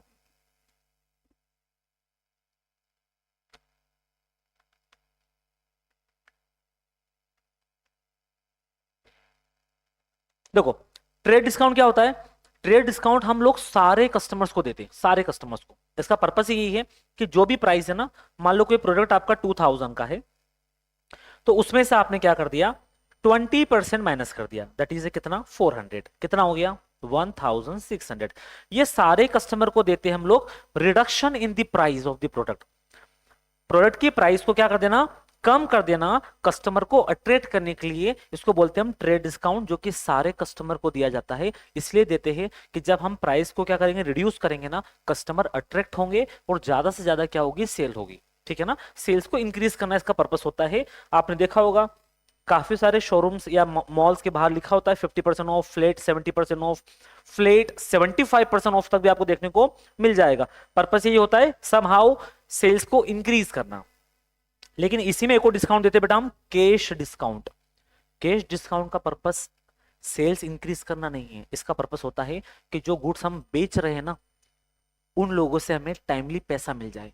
इसका पर्पस होता है प्रॉम्प्ट पेमेंट, कि टाइमली हमें क्या मिल जाए बेटा, बोलो जल्दी से, पैसा मिल जाए। तो ये देखना, after selling the goods on credit basis, जब बेटा माल आपने कैसे बेच दिया, मान लो उधार, जो डेटर है ना, डेटर में be given a certain deduction in the amount due in case if they pay the amount within the stipulated period और अर्लियर। मान लो मैंने कोई माल उधार में बेचा है, कितने का, 2,000 रुपए का या 20,000 रुपए का, है ना, 20,000 की मैंने सेल की है, और ये सेल्स कैसी बेटा, बोलो क्रेडिट सेल से। अब मैं एक ऑप्शन दूंगा किसको, कस्टमर को, कि भाई अगर ये 20,000 रुपए तू जो है ना मुझे विद इन ए 2 मंथ्स अगर पे कर देता है, अगर ये बंदा विद इन ए 2 मंथ्स अगर मुझे पे कर देता है ना, तो इसको हम लोग क्या करेंगे, 20% डिस्काउंट देंगे। तो भाई 20,000 का 2% कितना हो जाएगा आपका, 20,000 का 20% निकाल लो, कितना हो जाएगा, 4,000। तो इस बंदे से हमें लेना रहेगा सिर्फ 16,000 रुपए। हम बोलेंगे भाई तू सिर्फ 16,000 ही पे कर दे, हम एक एक्स्ट्रा डिस्काउंट पे कर रहे हैं। अच्छा, ऐसा इसलिए कर रहे हैं क्योंकि मार्केट में अगर आपको बिजनेस करना है ना, तो क्रेडिट में गुड्स तो सेल करना पड़ेगा। उधार में भाई, कैश में चलता ही नहीं, उधार में होती है सेलिंग। लेकिन बस कैसे भी करके वो माल जो उधार में बेचा है ना बेटा, उनसे पैसा रिकवर कर लो आप। पैसा डूबना नहीं चाहिए आपका, टाइमली पैसा आपके हाथ में आ जाए, सो दैट आपकी लिक्विडिटी भी थोड़ी क्या रहे, मेंटेन रहे। तो ये टाइमली पैसा रिकवर करने का तरीका होता है कि जिससे भी पैसा लेना है ना, उसको एक और डिस्काउंट ऑफर कर दो और बोल दो भाई कि 20% डिस्काउंट ले ले, बस मुझे 2 महीने के अंदर अंदर क्या चाहिए, पैसा। बंदा देगा 20,000 में से 4 माइनस करके कितना देगा आपको, वो 16,000 आपको मिल जाएगा। ये 4,000 का जो डिस्काउंट दिया ना, इसको बोलते हैं कैश डिस्काउंट, क्योंकि हम लोगों ने क्यों दिया है, सामने वाला कैश पेमेंट कर रहा है। लेकिन ट्रेड डिस्काउंट में ऐसा नहीं होता है, सामने वाला कैश पे करे या ना करे, उधार में खरीदे या नगद में खरीदे, हम उधार में बेचे या कैश में बेचे, कोई फर्क नहीं पड़ता। ये डिस्काउंट तो सारे के सारे बंदों को मिलेगा जो जो हमसे क्या खरीद रहे, बेटा बोलो, माल खरीद रहे हैं। मतलब ऐसा बोल सकते क्या सर कि ट्रेड डिस्काउंट जो है ना अलाउड टू एवरीवन, बोलो जल्दी से, ट्रेड डिस्काउंट जो है ना क्या कर सकते हैं हम लोग, सारे लोगों को दे सकते हैं। तो ट्रेड डिस्काउंट सारे लोगों को दिया जाता है, सारे कस्टमर को। लेकिन कैश डिस्काउंट उन्हीं को देंगे जो हमें क्या कर रहे हैं बेटा, बोलो, कैश पेमेंट कर रहे है ना, जो लोग हमें कैश पेमेंट कर रहे हैं ना, उन्हीं को हम लोग क्या देंगे, कैश डिस्काउंट। तो ये हो गया आपका डिस्काउंट वाले टॉपिक भी हो गया कंप्लीट अपना। आगे बढ़ते, गुड्स हो चुका है सर। गुड्स बोले तो जिस चीज के अंदर हमारा बिजनेस डील करता है ना, वो हो जाएगा गुड्स। महत्वपूर्ण फर्नीचर वाला डील कर रहा है फर्नीचर में, फर्नीचर गुड्स है उसके लिए। आरके मशीनरी डील कर रही है मशीन के अंदर, मशीन उसके लिए गुड्स हो गया। समझ गए क्या। गोयल बिल्डर्स डील कर रहे हैं बिल्डिंग्स के अंदर, प्रॉपर्टी के अंदर, तो बिल्डिंग्स उनके लिए गुड्स हो गई। मतलब जो बंदा जिस चीज के अंदर डील करता है ना, वो उनके लिए गुड्स हो जाता है। जैसे आपने सुना होगा बहुत सारे लोग अभी इंडिया में स्कैम चलता है, यानी ह्यूमन ट्रैफिकिंग हमारे यहाँ होती है, बच्चों को भी उठा लेते हैं, उनकी किडनी निकाल के सेल कर देते हैं। तो जो बंदा किडनी में डील कर रहा है ना, लोगों की जो ऑर्गन्स निकाल के सेल कर रहा है, उसके लिए ऑर्गन्स भी गुड्स है। वो बोलता है कि देख भाई माल निकल गया यहाँ से, रिसीव कर लेना, ठीक है क्या। तो जिस चीज में आप क्या कर रहे हो, डील कर रहे हो ना, वो आपके लिए क्या बन जाएगा, गुड्स बन जाएगा। हो गया सर गुड्स वाला भी। अब बात करते हैं हम ट्रेड रिसीवेबल की। ट्रेड रिसीवेबल बोले तो जिनसे पैसा लेना है। ट्रेड रिसीवेबल बोलते हो बेटा जिनसे हमें पैसा लेना है। अच्छा, किसी से भी आपको पैसा क्यों लेना होगा, या तो आपने उनको पैसा उधार दिया होगा, या फिर आपने गुड्स उधार पे बेचा होगा। तो ध्यान रखना यहाँ पे जो ट्रेड रिसीवेबल वर्ड बना है ना, ये इसलिए बना हुआ है कि आपने गुड्स क्रेडिट पे सेल किया है ना, तो ये आएगा क्रेडिट सेल के लिए बनता है बेटा। ये आपने अगर क्या किया है, कोई क्रेडिट सेल्स की है। क्रेडिट सेल्स बोले तो आपने उधार में माल बेचा है किसी को, तो उनसे आपको क्या करना है बेटा, पैसा लेना है। तो जिनसे पैसा लेना है उनको बोलते हैं हम ट्रेड रिसीवेबल्स। लेकिन ट्रेड रिसीवेबल जो ना एक कॉमन वर्ड है, इसके अंदर दो चीज आती है, इसके अंदर आती है दो चीज। एक आएगा आपका डेटर्स, और दूसरा आएगा बेटा आप लोगों का बिल्स रिसीवेबल्स, बीआर इसको बोलते हैं, बिल्स रिसीवेबल। डेटर्स और बिल्स रिसीवेबल। सर ये रहे डेटर्स और बिल रिसीवेबल। सर डेटर्स और बिल रिसीवेबल में क्या डिफरेंस है? एक छोटा सा एग्जांपल दे रहा हूं, समझना। ये ए बंदा है और ये बी है ना। ए क्या कर रहा है बेटा? गुड्स सेल कर रहा है। किसको? बी को। मतलब बी क्या कर रहा है? गुड्स को परचेस कर रहा है। ठीक है ना। अब दो दो सिचुएशन यहां हो सकती है कि ए बी को बहुत अच्छे से जानता है।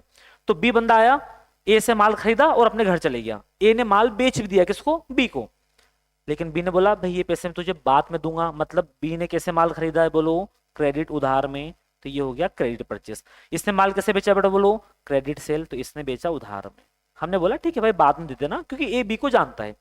बन गया वो डेटर। क्या बन जाता है बेटा? बोलो डेटर्स। मतलब आपने कोई रिटर्न एग्रीमेंट नहीं किया, कोई रिटर्न प्रॉमिस नहीं करवाया सामने वाले से, कोई लीगल फॉर्मेलिटीज नहीं की आपने, डेटर हो गया वो। लेकिन जैसे ही बी बंदा ए को बोलता है कि भाई मुझे गुड्स तो खरीदना है, उधार में खरीदना है, लेकिन बी ए को जानता ही नहीं है ना, ए बी को जानता है। तो उस केस में पता है क्या होता है? ए जो है ना, ए जो है वो एक बिल क्रिएट करवाएगा, एक बिल क्रिएट करवाएगा। वो बोलेगा भाई काम कर, तो एक लीगल डॉक्यूमेंट में मुझे लिख के दे, मुझे तू रिटर्न में मुझसे क्या कर, एक प्रॉमिस कर, मुझे रिटर्न में प्रॉमिस कर कि ये जो पैसा है तो मुझे एक पर्टिकुलर डेट के पहले पहले पे कर देगा।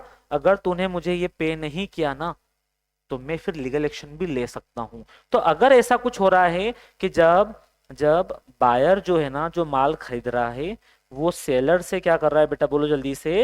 एक रिटर्न प्रॉमिस कर रहा है बेटा। बोलो जल्दी से, क्या कर रहा है? एक रिटर्न प्रॉमिस कर रहा है ना, उसको बोलते हैं हम बिल्स रिसीवेबल, है ना। एक नेगोशिएबल इंस्ट्रूमेंट क्रिएट होता है यहाँ पे, तो ये बिल रिसीवेबल बन जाता है। ये दोनों सेम ही चीज ऑलमोस्ट, लेकिन दोनों में डिफरेंस तो है प्रैक्टिकली अगर हम समझेंगे तो। डेटर वो सर जिनसे पैसा लेना है, बिल रिसीवेबल वो जिनसे हमें लीगली पैसा रिकवर करने का राइट्स है, जिनसे हमें लीगली पैसा रिकवर करने का राइट्स है। मतलब जिनसे हमने बिल क्रिएट करवा रखा है, ठीक है ना, जिनसे हमने रिटर्न में प्रॉमिस करवा रखा है, जिनसे हमने प्रॉमिसरी नोट्स क्रिएट करवा रखे, वो होते बेटा हमारे कौन? Bills receivable. तो ये ट्रेड रिसीवेबल का पार्ट है। तो ध्यान रखना, ट्रेड रिसीवेबल बोले तो सर दो चीज, बोलो जल्दी से, कितनी चीज बेटा? दो। एक डेटर, दूसरा बिल्स रिसीवेबल। दोनों से पैसा लेना है, ठीक है ना। आगे बढ़ते हैं। इसका अपोजिट ट्रेड पेबल, मतलब हमें किसी को पैसा देना है। सर हमें किसी को पैसा क्यों देना होगा? क्योंकि हमने उससे उधार में माल परचेस किया होगा। मतलब हमने किया है क्रेडिट परचेस। क्या किया बेटा हमने? बोलो क्रेडिट परचेस किया है। हमने उधार में खरीदा माल, हमने क्रेडिट परचेस किया है। अब हमने उधार में खरीदा है, तो मतलब हम सम टाइम लेटर ये पैसा रीपे करेंगे। दो तरीके होंगे यहाँ पे, दो वर्ड यूज होंगे। ट्रेड पेबल में भी दो चीज आती है ना, लिख लेना, नोट कर लेना बेटा, क्योंकि सर लिखने में प्रॉब्लम नहीं है। होगा क्या पता है, जब हम लोग पढ़ रहे होते हैं ना, तब हमें ऐसा लगता है कि समझ में आ रहा है, ये तो हम अब कर लेंगे। लेकिन क्या है, थोड़ा सिलेबस वास्ट होता है बेटा हमारा, लास्ट तक पहुंचते हैं ना, तो आगे की चीज निकलना शुरू हो जाती है दिमाग से। तो बेटर है, कुछ वर्ड आपको ऐसा लग रहा है कि नहीं ये नोट कर लेना चाहिए, तो वीडियो को वहीं पॉज करो और क्या करो बेटा, पहले उसको नोट कर लो अच्छे से, है ना, लिखते हुए आगे बढ़ो। चलो, ट्रेड रिसीवेबल के बाद में हम बात करें ट्रेड पेबल की। लिखो बेटा, ट्रेड पेबल में भी दो चीज आएगी आपकी। एक आएगा क्रेडिटर्स, एक आएगा आपका क्रेडिटर्स, दूसरा आ जाता है आपका बिल्स पेबल्स। सर क्रेडिटर्स कौन? जिसको पैसा देना है। बिल्स पेबल कौन? जिसको पैसा देना है। लेकिन दोनों में डिफरेंस है क्या? हाँ डिफरेंस है। फिर से देखना जरा इधर, ये रहा। यहाँ पे सोच लेना बेटा भी आप किसके पॉइंट ऑफ व्यू से? बी के पॉइंट ऑफ व्यू से। ये जो बी भाई है ना, इसने क्या किया था? क्रेडिट परचेस किया था। किससे? ए से। तो बी को पैसा देना है, किसको देना है बेटा? ए को। तो अगर बी ने कोई प्रॉमिस कर रखा है ना रिटर्न में, और अगर बी को ए को पैसा देना है उस प्रोमिसरी नोट्स के थ्रू, तो हम उसको बोलेंगे बिल्स पेबल। लेकिन अगर ए और बी आपस में एक दूसरे को जानते हैं, इन लोगों ने अगर कोई रिटर्न प्रोमिस नहीं किया है, कोई बिल क्रिएट नहीं किया है, तो हम बोलेंगे बेटा फिर क्रेडिटर हो जाएगा, ठीक है ना। तो यहां पे क्या बोलेंगे हम लोग कि जब जब बी जो है किसको पैसा देगा बेटा? बोलो ए को पैसा देगा, इसको बोलेंगे क्रेडिटर। कैसे पैसा दे रहा है? Without without without creating bill. कोई बिल क्रिएट नहीं किया हमने, कोई डॉक्यूमेंट क्रिएट नहीं किया, कोई रिटर्न प्रॉमिस नहीं किया है। लेकिन वही अगर बी को पैसा देना है, किसको बेटा? बोलो ए को। ठीक है सर, कैसे दे रहा है? बोलो रिटर्न प्रॉमिस करके। सर कैसे दे रहा है बेटा? बोलो रिटर्न प्रॉमिस करके। किसके थ्रू दे रहा है बेटा? बोलो बिल्स के थ्रू देना है तो उसको बोलेंगे बिल्स पेबल हम लोग। तो ये हो गया आपका ट्रेड पेबल। ट्रेड पेबल में दो चीज आती है, एक तो कौन आपका क्रेडिटर्स, दूसरा बिल्स पेबल। क्रेडिटर कौन होते हैं, जिनको हमें पैसा देना है, लेकिन कैसे देना है सर, जिनसे हम लोगों ने कोई रिटर्न प्रॉमिस नहीं कर रखा है, कोई बिल क्रिएट नहीं कर रखा है, विदाउट एक्सेप्टिंग एनी बिल्स, ठीक है। लेकिन अगर आपने किसी का बिल एक्सेप्ट कर रखा है, कोई रिटर्न प्रॉमिस कर रखा है आपने, तो फिर ये हो जाएगा आपका बिल्स पेबल। ट्रेड पेबल के अंदर दो चीज, creditor and bills payable. Trade receivable के अंदर भी दो चीज थी बेटा, डेटर और बिल रिसीवेबल, ठीक है क्या हो जाएगा सर ये भी। आगे बढ़ते, अब आते हमारे मुद्दे की बात, एसेट्स, है ना। ऑलमोस्ट लास्ट टॉपिक है बेटा, बट नॉट लीस्ट, अच्छा टॉपिक है, एसेट समझ लेना एक बार। एसेट्स क्या होती है, पहले तो मेरा आप लोगों से क्वेश्चन है, एसेट्स क्या होती है, 2 मिनट सोचो। जैसे मैं एसेट्स बोलता हूं ना, आप लोगों के दिमाग में यही आवाज आना शुरू हो जाती है, पढ़ा होगा 11th-12th में आपने, sir building, sir furniture, sir machinery. अरे भाई ये तो एसेट्स का एग्जाम्पल दे रहे हो आप। यस, एसेट्स होती क्या है बेसिकली, एसेट्स किसको बोलेंगे हम लोग, ये तो आप एग्जाम्पल बता रहे हो, ये जो आपके दिमाग में आ रहा ना, बिल्डिंग मशीन फर्नीचर, ये तो सब एग्जाम्पल है। एसेट्स क्या होगी, एसेट्स वो होगी बेटा, नोट कर लेना, जो आपके बिजनेस को, जो आपके बिजनेस को रेवेन्यू अर्न करने में क्या करती है बेटा, बोलो जल्दी से, हेल्प करती है। जो आपके बिजनेस को रेवेन्यू अर्न करने में हेल्प करती है, वो सब एसेट्स है आपके, नोट कर लेना इस चीज को। अगर कोई सी भी ऐसी चीज है जो आपको रेवेन्यू अर्न करने में हेल्प नहीं कर रही, तो फिर वो आपके एसेट्स नहीं हो सकती, भले वो बिल्डिंग हो। यस, क्योंकि जिस बिल्डिंग में हम रहते हैं ना, वो एसेट्स कहाँ है।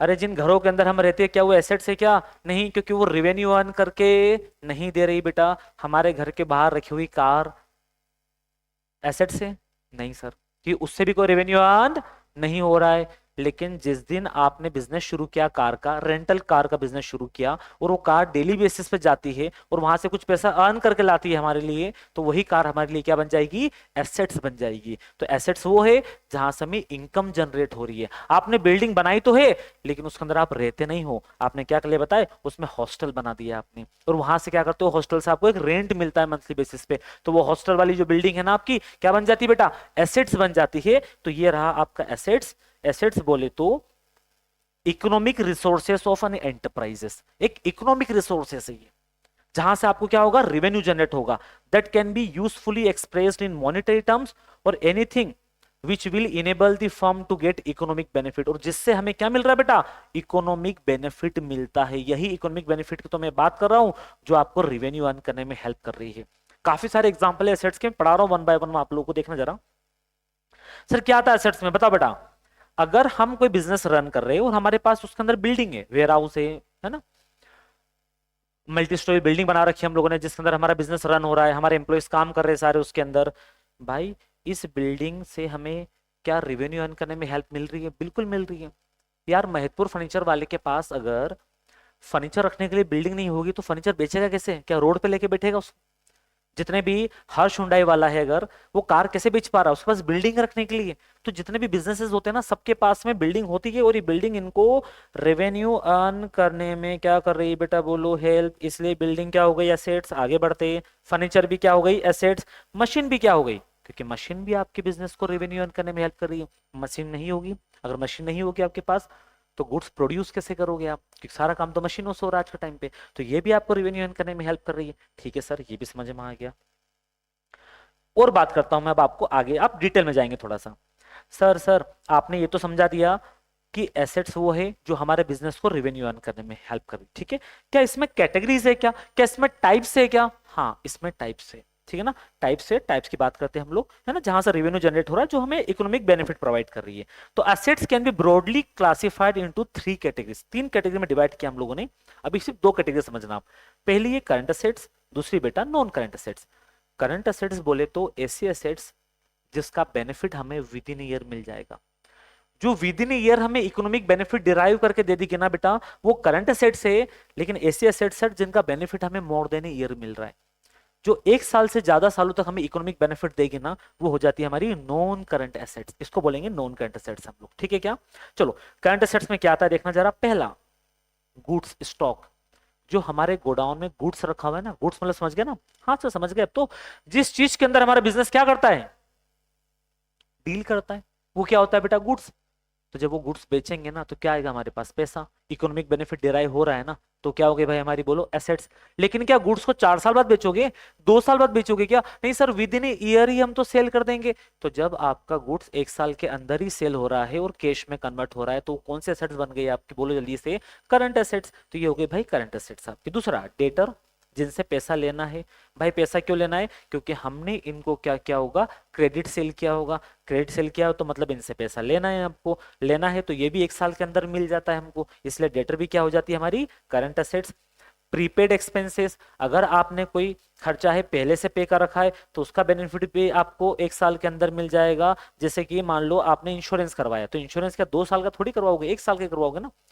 लेकिन पेमेंट कैसा करना पड़ता है उसका, पहले से ही, पूरे 12 महीने का खर्चा हम अभी से पे कर देते हैं ना पूरा, ठीक है। तो ये प्रीपेड एक्सपेंसेस जितने भी होते हैं, वो भले आपके सेल फोन के अंदर आपने क्या करवा रखा हो बेटा, बोलो रिचार्ज, लेकिन वो विद इन ए 1 ईयर हम उसका बेनिफिट क्या कर लेते हैं, डिराइव कर लेते हैं। दूसरा, आपके पास में रखा हुआ कैश इन हैंड और कैश एट बैंक बेटा, ये भी आपकी क्या है, करंट एसेट्स है। अभी बात करते हैं हम किसकी, नॉन करंट एसेट्स की। नॉन करंट एसेट्स क्या होती है, नॉन करंट एसेट्स बोले तो ऐसी एसेट्स जिसका बेनिफिट हमें मोर देन ए ईयर मिलता है। 1 साल से ज्यादा सालों तक अगर आपको बेनिफिट मिल रहा है ना, तो वो नॉन करंट एसेट्स है। एग्जांपल ये रहा, बिल्डिंग 1 साल से ज्यादा साल तक, हाँ सर। फर्नीचर 1 साल से ज्यादा साल तक चलेगा, हाँ सर। मशीनरी 1 साल से ज्यादा साल तक चलेगा बेटा, हाँ सर। अब इसमें भी दो कैटेगरी, 1 साल से ज्यादा साल तक चलने वालों में भी दो कैटेगरी। हमने बोला ये 3 चीज जो है ना, इनको तो हम टच कर सकते हैं, तो इनको नाम दिया हमने टेंजिबल एसेट्स। और भी हो सकता है आगे, आप चाहो तो इसमें क्या लिख दो बेटा, लैंड लिख दो इसके अंदर आप, है ना। फर्नीचर फिटिंग तो खैर लिख दिया हम लोगों ने। ये टेंजिबल जिसको हम टच कर सकते हैं। ऐसे भी कुछ नॉन करंट एसेट्स है, नॉन करंट समझ गए ना, जिसका benefit more than a year मिलेगा। नॉन करंट जिसका benefit more than a year मिलेगा। लेकिन इनटेंजिबल, इनटेंजिबल बोले तो जिनको हम टच नहीं कर सकते, लेकिन उनसे मिलने वाले बेनिफिट को हम लोग फील कर सकते हैं, that is the intangible assets. जो रेवेन्यू अर्न करने में हेल्प कर रही है, दिखाई नहीं दे रही है, लेकिन उनके रिजल्ट को फील कर सकते हैं, उनका रिजल्ट दिख रहा है हम लोगों को। सर क्या है उसके अंदर, गुडविल। यार आपके रेपुटेशन का फर्क पड़ता है ना। डोमिनोज पिज्जा हट का नाम सुना है आप लोगों ने, डोमिनोज के बाहर कभी किसी लड़के को देखा आपने जो आवाज लगा रहा हो, आ जाओ भैया क्या खाना है आप लोगों को, नहीं ना। स्टारबक्स के बाहर किसी को सुना है क्या आप लोगों ने, भाई ये ब्रांड नेम है, जिन कस्टमर को इनकी सर्विस लेना है, जो जो भी खाना है ना, खुद वहां चले जाएगा, इनको बुलाने की जरूरत नहीं पड़ती है, मतलब नाम ही काफी है। जिस दिन डोमिनोज का बोर्ड लग जाता है ना, उसी दिन से कस्टमर आना क्या हो जाते हैं, शुरू हो जाते हैं इनके पास में। तो ये क्या हो रहा है, क्या ये नाम, ये जो गुडविल है इनकी, इनको रेवेन्यू अर्न करने में हेल्प कर रहा है क्या, बिल्कुल कर रहा है सर। अरे आप देखो ना, अभी मैंने देखा था शायद क्या है, क्रोमा, है ना। अभी मैं निकल रहा था, मैं क्रोमा का शोरूम देखा मैंने, इंदौर में खुल गया काफी जगह, पहले लोटस ही चलता था इंदौर में। अभी क्रोमा के नीचे लिखा हुआ पता है क्या, a product of Tata enterprises. Yes भाई, सिर्फ टाटा लिख दिया ना, इनफ है, क्रोमा चल गया आपका। क्योंकि क्या होता है ना, टाटा की अच्छी खासी गुडविल है भाई, अच्छी खासी रेपुटेशन है, ठीक है ना। तो वो टाटा लगाने से क्रोमा बिजनेस सक्सेसफुल है उन लोगों का, ठीक है। तो ये गुडविल है, काफी हद तक बिजनेस को रेवेन्यू अर्न करने में क्या करती है, हेल्प करती है, और इसका फायदा 1 साल से ज्यादा सालों तक मिलता है। नेक्स्ट है ट्रेडमार्क, जो भी हम सिंबल वगैरह यूज करते हैं, ठीक है ना, नाइकी, प्यूमा, एडिडास, स्केचर्स, ठीक है ना। तो ये भी कहीं ना कहीं क्या करता है हम लोगों को, बोलो, रेवेन्यू अर्न करने में हेल्प करता है, वो भी मोर than a year, more than year. अरे नाइकी, प्यूमा, एडिडास, स्केचर्स, क्या इनका बेनिफिट 1 साल में मिल जाएगा क्या, नहीं सर। ये ऐसे ट्रेडमार्क है, अगर आपने इनको रजिस्टर्ड करवा रखा है अपने नाम से, अगर आप इनके ओनर हो, तो आप सालों साल इनका बेनिफिट ले सकते हो। ये ऐसी एसेट्स है जो शायद जिनको टच तो नहीं कर सकते। आप भी कैसे टच करोगे, बिल्डिंग थोड़ी ना जिसको टच करोगे। हाँ ये मान लो सिंबल है, लोगो लगा हुआ है यहाँ पे, इसको मैं टच कर सकता हूँ, लेकिन वो बात नहीं चल रही। बात ये चल रही है कि दिखाई नहीं देती है, बल्क में दिखाई नहीं देती है, लेकिन इनसे मिलने वाला रिजल्ट आपको फील होता है बिल्कुल। तो ट्रेडमार्क आपकी हो गई इंटेंजिबल एसेट्स। नेक्स्ट, पेटेंट, आपने कोई टेक्नोलॉजी वगैरह क्या करवा रखी है बेटा, बोलो, पेटेंट करवा रखी है, या कोई डिजाइन आपने पेटेंट करवा रखी है, तो फिर क्या होगा, वो प्रोडक्ट सिर्फ और सिर्फ आप यूज कर सकते हो, मतलब वो प्रोडक्ट आप ही बना सकते हो, कोई दूसरा नहीं बना पाएगा। जैसे महिंद्रा की थार, महिंद्रा की थार आई, उसने निकाली बिल्कुल एक शेप, एक डिजाइन, है ना, यूनिकनेस लाई, कुछ इनोवेशन रहा होगा उसका थार के अंदर, उसने बोला भाई मैं क्या करवा लेता हूं इसका पेटेंट, तो उसने अपने डिजाइन का पेटेंट करवा लिया, उसने अपने इन्वेंशन का पेटेंट करवा लिया। अब होता है क्या पता है, महिंद्रा के अलावा बताओ सुजुकी वाला थार बना सकता है क्या, चाहे तो भी नहीं बना सकता। तो इसलिए आप देखना, बहुत सारी कंपनीज कार लॉन्च करती है और बहुत ज्यादा मार्केट क्या कर लेती है, वो कार कैप्चर कर लेती है, लेकिन वही कंपनी उस चीज के मजे ले पाती है जिस कंपनी ने उस कार को बनाया है। क्यों ले पा रही बता बेटा, क्योंकि उन्होंने पेटेंट करवा रखा है। दूसरी कंपनी वैसी कार अब नहीं बना सकती। अब आपके दिमाग में कुछ होंगे एक दो बच्चे जो सोचने लग गए होंगे, सर सर हमने तो ग्लेंजा देखी है, ग्लेंजा तो किसके जैसी दिखती है, बलिनो जैसी। भाई वो दोनों कंपनियों का आपस में टाइप हुआ है। आई बात समझ में क्या, टोयोटा और मारुति ने दोनों ने आपस में टाइप किया है, इस कारण ऐसा हो रहा है, अदरवाइज ऐसा नहीं होता है ना।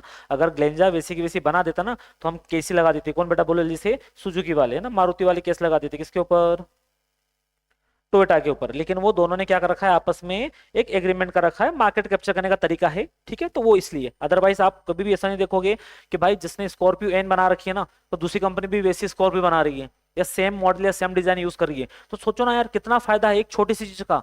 आपने कोई डिजाइन बनाई और उसका क्या करवा लिया आपने, पेटेंट। अब आप ही मजे लोगे, अगर वो मार्केट में चल गए ना, आप अकेले उसको बेचने वाले हो, सेल करो और कमाओ जितना पैसा आपको कमाना है। आपको रेवेन्यू अर्न करने में हेल्प करेगी बेटा, और 1 साल से ज्यादा सालों तक हेल्प करेगी आपको, सिर्फ 1 साल तक लिमिटेड नहीं है, मोर देन ईयर। जब तक भी आप मार्केट में बेचोगे ना, आप अकेले ही मिलोगे बेचने वाले, कोई दूसरा कॉम्पिटिटर मार्केट में नहीं एंटर हो सकता आपके जैसा प्रोडक्ट लेके, है ना। दूसरा ला सकता, मिलता जुलता थोड़ा बहुत ला सकता है, लेकिन सेम नहीं भाई, सिमिलरिटी नहीं हो सकती है।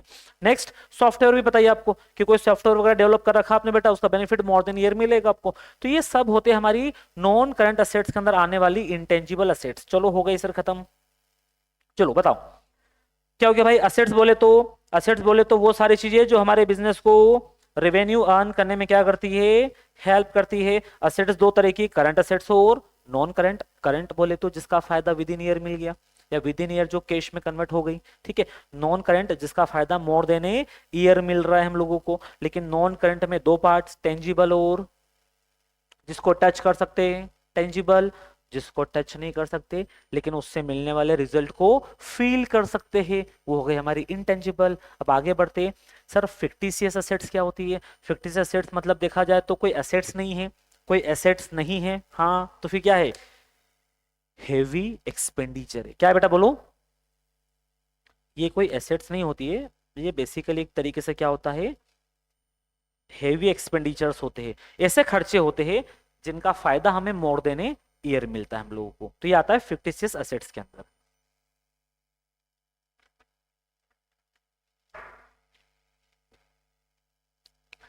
देखो छोटी छोटी चीजें हैं लेकिन नहीं पता है ना, तो अकाउंट्स फिर हम सीख नहीं पाएंगे। रट तो लेंगे, अकाउंट्स को समझना है, अगर मजे करना है ना, एंजॉय करना है बेटा अकाउंट्स को, अगर तो इनको उतना ही डिटेल्स में पढ़ लेना जितना डिटेल्स में पढ़ाना चाह रहा हूँ आपको। एक एक चीज डिस्कस कर रहा हूँ बेटा मैं, अदरवाइज जरूरत नहीं है। चाहता तो मैं थोड़ा स्पीड के साथ में इसको स्किप कर सकता था, लेकिन हर चीज नोट करना, उसके बाद अकाउंट्स पढ़ेंगे, मजे आएंगे आपको, हर वर्ड को एंजॉय करोगे आप, आपको समझ में आएगा। अच्छा सर ने गुडविल बोला है, असेट्स क्यों है, इंटेंजिबल असेट्स क्यों है, सब चीज समझ में आएगी। अब लास्ट शायद मुझे बच रहा है यहाँ पे हमारा लाइबिलिटी वाला, देख लेते जल्दी से लाइबिलिटी क्या है भाई।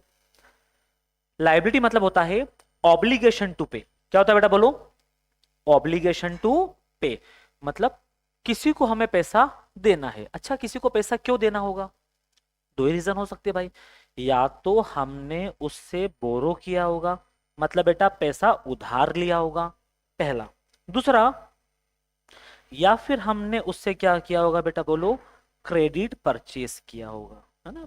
परचेस वर्ड तो समझ ही गए आप, किसके लिए बनता है बेटा, गुड्स के लिए, मतलब हमने क्रेडिट में गुड्स परचेस किया है। तो या तो आपने बोरो किया है, क्या बोरो किया बेटा, पैसा, मनी। तो या तो आपने किसी से पैसा उधार लिया है या फिर आपने किसी से गुड्स खरीदा है उधार में। तो ये दोनों चीज क्रिएट करती है हमारे ऊपर लाइबिलिटी। या फिर एक और चीज होती है, आपने सर्विसेज ले रखी हो, है ना, कुछ भी बोल दो, गुड्स एंड सर्विसेज। आपने क्रेडिट पे या तो गुड्स लिया बेटा या क्या लिया है, कोई सर्विस ली है, मतलब सर्विस ली मतलब किसी से काम करवा लिया है, वर्कर आते हैं हमारे यहाँ, काम करवा लिया लेकिन हमने उनको सैलरी पे नहीं की, तो वो लाइबिलिटी है हमारी, है ना। तो चलो लाइबिलिटी मतलब होता है ऑब्लिगेशन टू पे, किसी को पैसा देना है ना, ऑब्लिगेशन टू पे। कब देना है सर, फ्यूचर में, ठीक है सर। अब बोला है बोथ स्मॉल या फिर बिग बिजनेस, छोटा बिजनेस हो या बड़ा, find it necessary to borrow money at one time और on another to purchase goods on credit. भाई छोटा बिजनेस हो या बड़ा, मैं बोल रहा हूं अंबानी तक भी लोन लेके बैठा हुआ है, हम क्या चीजें, मतलब छोटा बिजनेस हो या बड़ा, हर आदमी पैसा उधार लेगा ही लेगा, गुड्स उधार में खरीदेगा ही खरीदेगा, ठीक है। तो जब आप बोरो करते हो ना, पैसा उधार लेते हो या फिर आप गुड्स उधार में परचेस करते हो ना, तो वो क्रिएट कर देता है आपकी, क्या पता है, लाइबिलिटी। लाइबिलिटी मतलब समझ गए ना आप, ऑब्लिगेशन टू पे। आपने उधार में गुड्स खरीदा, आपको पैसा देना पड़ेगा। आपने अगर क्या किया बेटा, किसी से बोरो किया है, आपको पैसा देना पड़ेगा। नेक्स्ट, लायबिलिटी में बाइफिकेशन है क्या, हमने बोला हाँ, दो तरह की लायबिलिटी होती है, करंट और non current. Sir current liability क्या होती है, ऐसी लायबिलिटी जिसका पेमेंट हमें विद इन ए ईयर करना हो। सर ऐसी लायबिलिटी जिसका पेमेंट हमें with in A 12 month, with in a year करना हो, एक साल के अंदर जिस लायबिलिटी का आपको पेमेंट करना है ना, वो करंट लायबिलिटी। लेकिन अगर ऐसी लायबिलिटी सर जिसका पैसा हमें एक साल के बाद देना है, मतलब 2 साल बाद, 3 साल बाद, 4 साल बाद, 5 साल बाद, डिपेंड करता है कितने सालों के लिए आपने लोन ले रखा है। आपने मान लो 10 साल के लिए लोन लिया बेटा, तो आप पैसा कब दोगे, on completion of 10th year. 10 साल के लिए लोन लिया तो 10th ईयर कंप्लीट होने पे पेमेंट करेंगे ना हम। तो कैसे लायबिलिटी हो गई ये, नॉन करंट लायबिलिटी, क्योंकि इसका पेमेंट हमें after a completion of year करना है। लेकिन जिसका पेमेंट आपको कैसे करना है बेटा, बोलो, विद इन ईयर, वो आपकी करंट लायबिलिटी। तो देखो करंट लायबिलिटी में दो चीज है, short term borrowing, short term provisions. Short term borrowing, उधार लिया आपने लेकिन एक साल के लिए लिया, एक साल के अंदर आप दे दोगे पेमेंट, है ना। या फिर प्रोविजन बना रखा है। अब सर प्रोविजन कहां से आ गया भाई, प्रोविजन के लिए पूरा सेपरेट टॉपिक दे रखा है अपने सिलेबस में, तो प्रोविजन और रिजर्व हम वहां डिस्कस करेंगे। लेकिन इतना ध्यान रखना, अभी प्रोविजन और रिजर्व्स भी हमारे बिजनेस की क्या होती है, लायबिलिटी होती है। क्योंकि प्रोविजन बनते कहां से, रिजर्व्स बनते कहां से, प्रोविजन रिजर्व मतलब होता है कुछ पैसा निकाल के साइड से रख लेना। तो अगर आपने आपकी करंट ईयर की इनकम में से, रेवेन्यू में से कुछ पैसा निकाल के अगर आपने साइड से रख लिया है ना, वही प्रोविजन और रिजर्व बनाते हैं। और अगर आपने बेटा इनकम में से कुछ पैसा निकाल के साइड से रख लिया, अब वो पैसा किसको नहीं दोगे आप, ओनर्स को नहीं दोगे। और बिजनेस और ओनर तो क्या होते हैं, एक दूसरे से अलग।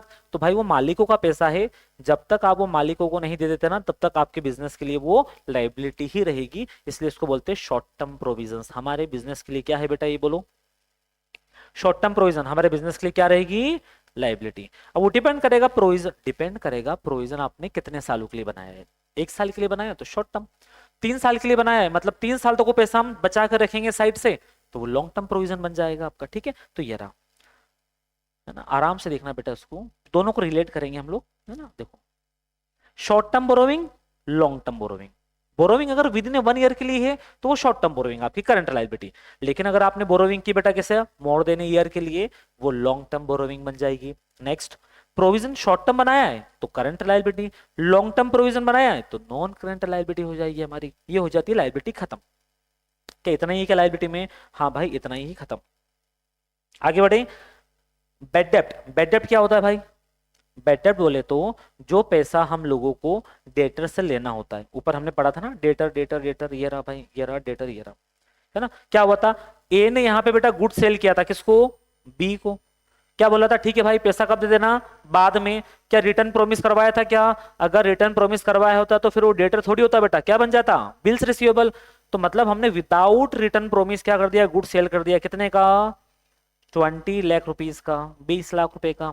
किसको बेटा बोलो, ए ने माल बेचा किसको, बी को। अब बी आपको पैसा नहीं दे रहा है, बी ये 20 लाख रुपए आपको नहीं दे रहा है, तो इस 20 लाख रुपीस को हम लोग बोलेंगे बेड डेप्ट, कि जो पैसा आपको डेटर से लेना था वो नहीं मिला, बेड डेप्ट हो गया। दूसरा, बिल रिसीवेबल से मान लो आपको लेना था कितना, 10 लाख, ये भी किसी रीजन से नहीं मिला, कुछ भी हुआ, तो ये भी बेड डेप्ट का ही पार्ट बनेगा। मतलब ट्रेड रिसीवेबल से मिलने वाली इनकम अगर आते आते रुक जाती है ना, किसी वजह से अगर डूब जाता है पैसा, तो वो क्या बनाता है बेटा बोलो, बेड डेप्ट ही क्रिएट करेगा कि पैसा हमारा डूब गया। वैसे तो इसमें क्या होता है ना, बेड डेप्ट के चांस कम होते हैं, क्योंकि हमारे पास में क्या लिखा होता है, वो रिटर्न प्रॉमिस, एविडेंस होता है हमारे पास में, डॉक्यूमेंट होते हैं, हम नोटिंग करवा के क्या कर देंगे बेटा बोलो जल्दी से, लीगल प्रोसीजर से पैसा रिकवर करवा लेते हैं। वैसे तो प्रॉब्लम नहीं जाती है, लेकिन स्टिल पैसा डूबता है तो बेड डेप्ट ही बनेगा वो, ठीक है। तो बेड डेप्ट ये हो गया। आगे बढ़ते हैं, बुक वैल्यू। बुक वैल्यू क्या होता है, it is the value eight which item, जो कि असेट्स, लायबिलिटी, जितने भी ट्रांजेक्शन आप जो रिकॉर्ड कर रहे हो बैलेंस शीट के अंदर, appear in the books of account और फाइनेंशियल स्टेटमेंट।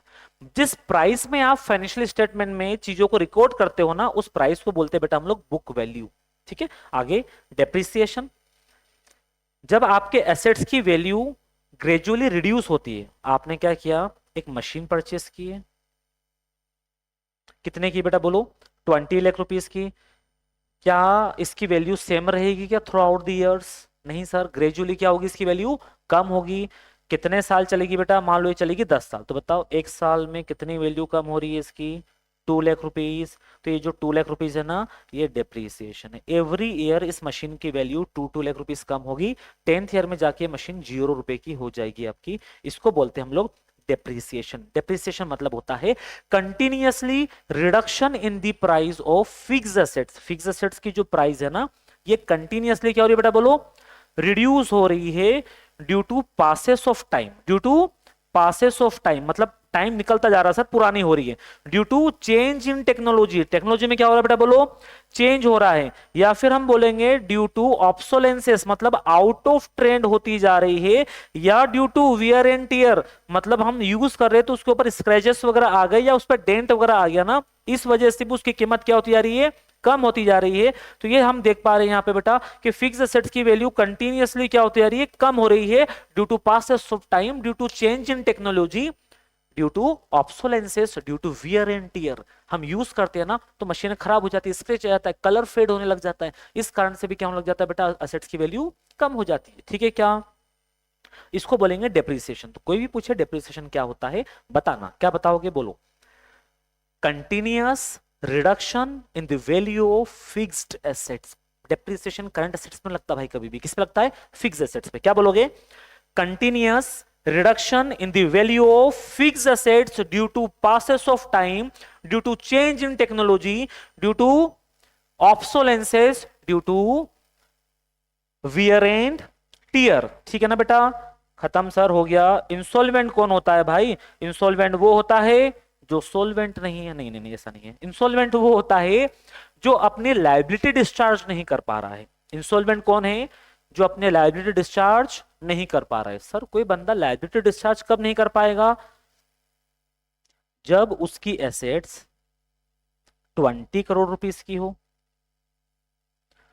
और जो लायबिलिटी है वो 25 करोड़ रुपीस की हो। समझ गए बात को क्या, सर टोटल प्रॉपर्टी उसके पास 20 करोड़ की है, अगर वो सारी प्रॉपर्टी बेच भी देना बेटा, कितना पैसा आएगा इसके पास, 20 करोड़ रुपीस। लेकिन लायबिलिटी कितने की है इसके ऊपर, 25 करोड़ की, 5 करोड़ तो भी बच जाएंगे।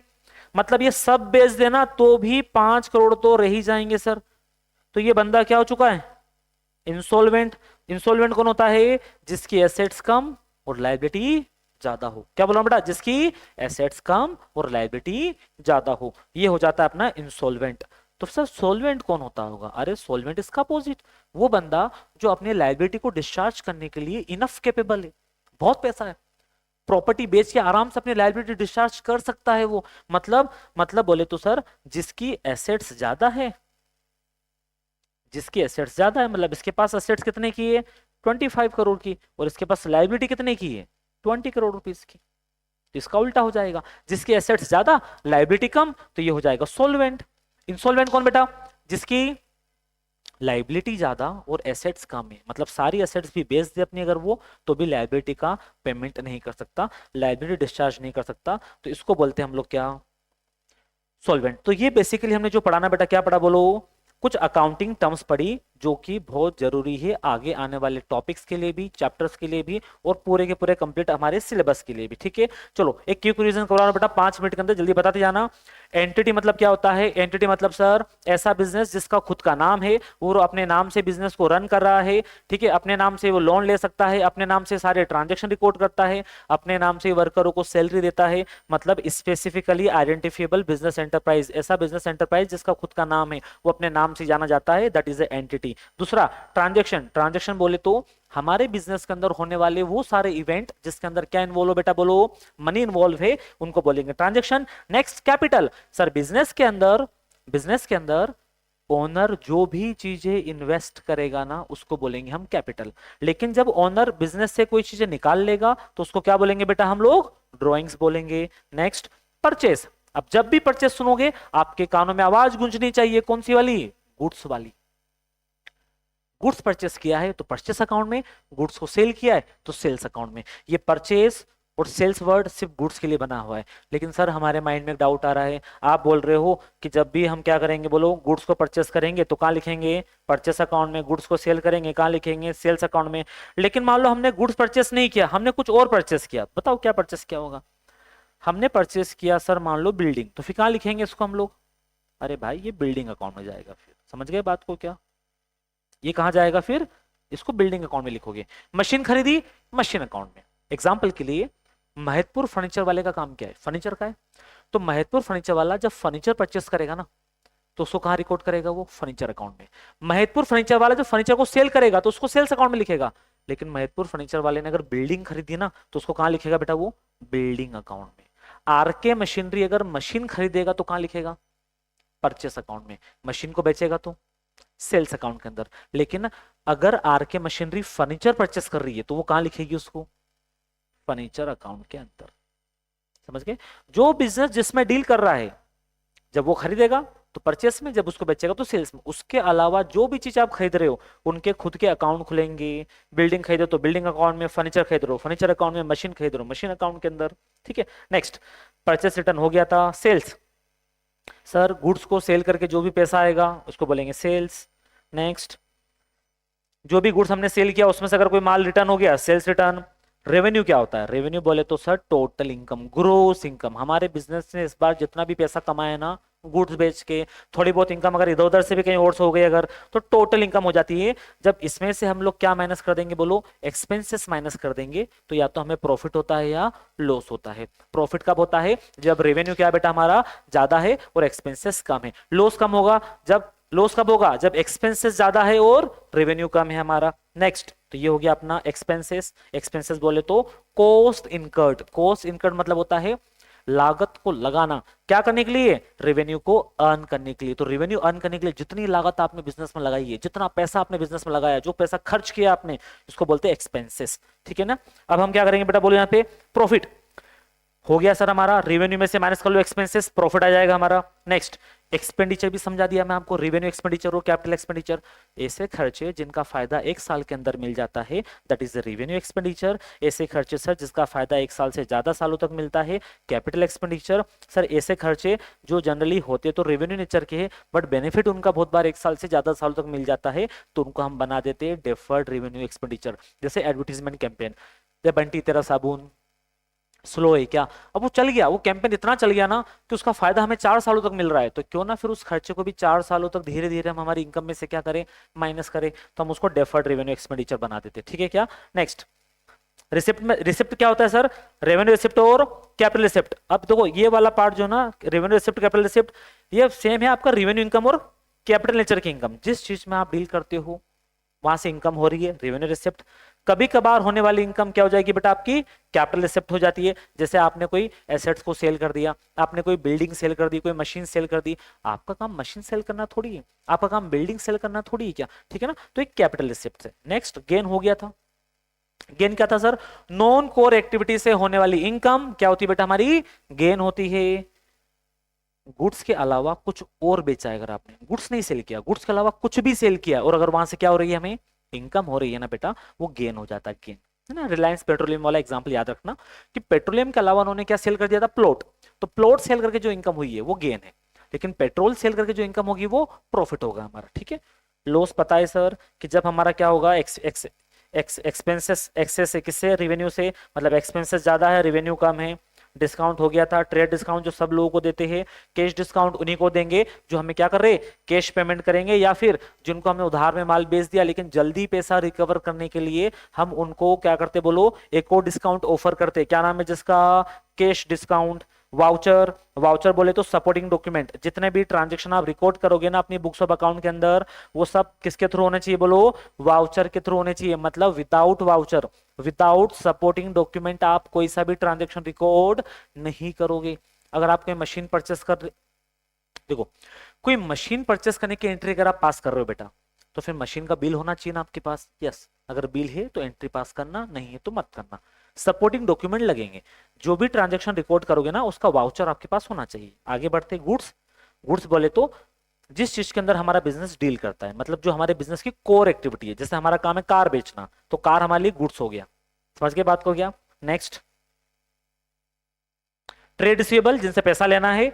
दो लोग होते हैं ट्रेड रिसीवेबल में बेटा हमारे, कौन, डेटर और बिल रिसीवेबल। हो गया क्लियर, ये भी ट्रेड पेबल में दो लोग हैं, क्रेडिटर और बिल्स पेबल। ये भी हो गया सर हमारा, अच्छे से बन जाएगा। एसेट्स, एसेट्स वो सर जो हमारे बिजनेस को रेवेन्यू अर्न करने में हेल्प कर रही हो। जो हमारे बिजनेस को रेवेन्यू अर्न करने में हेल्प कर रही है।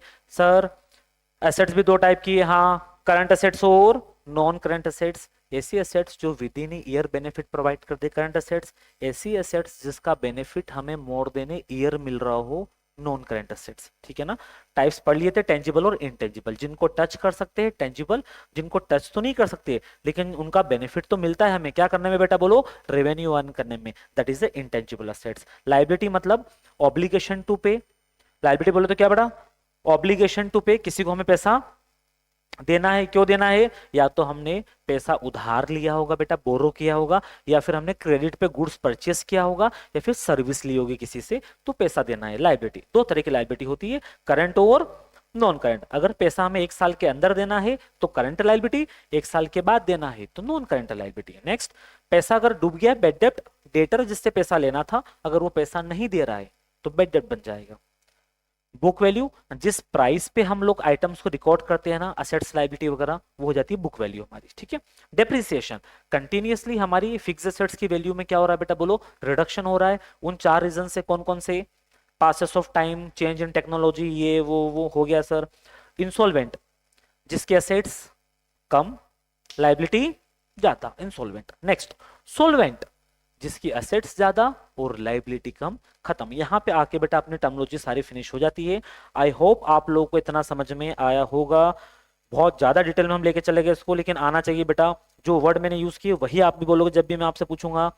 अब नेक्स्ट टॉपिक हमारा है अकाउंटिंग प्रिंसिपल, इसको हम नेक्स्ट लेक्चर में शुरू करेंगे।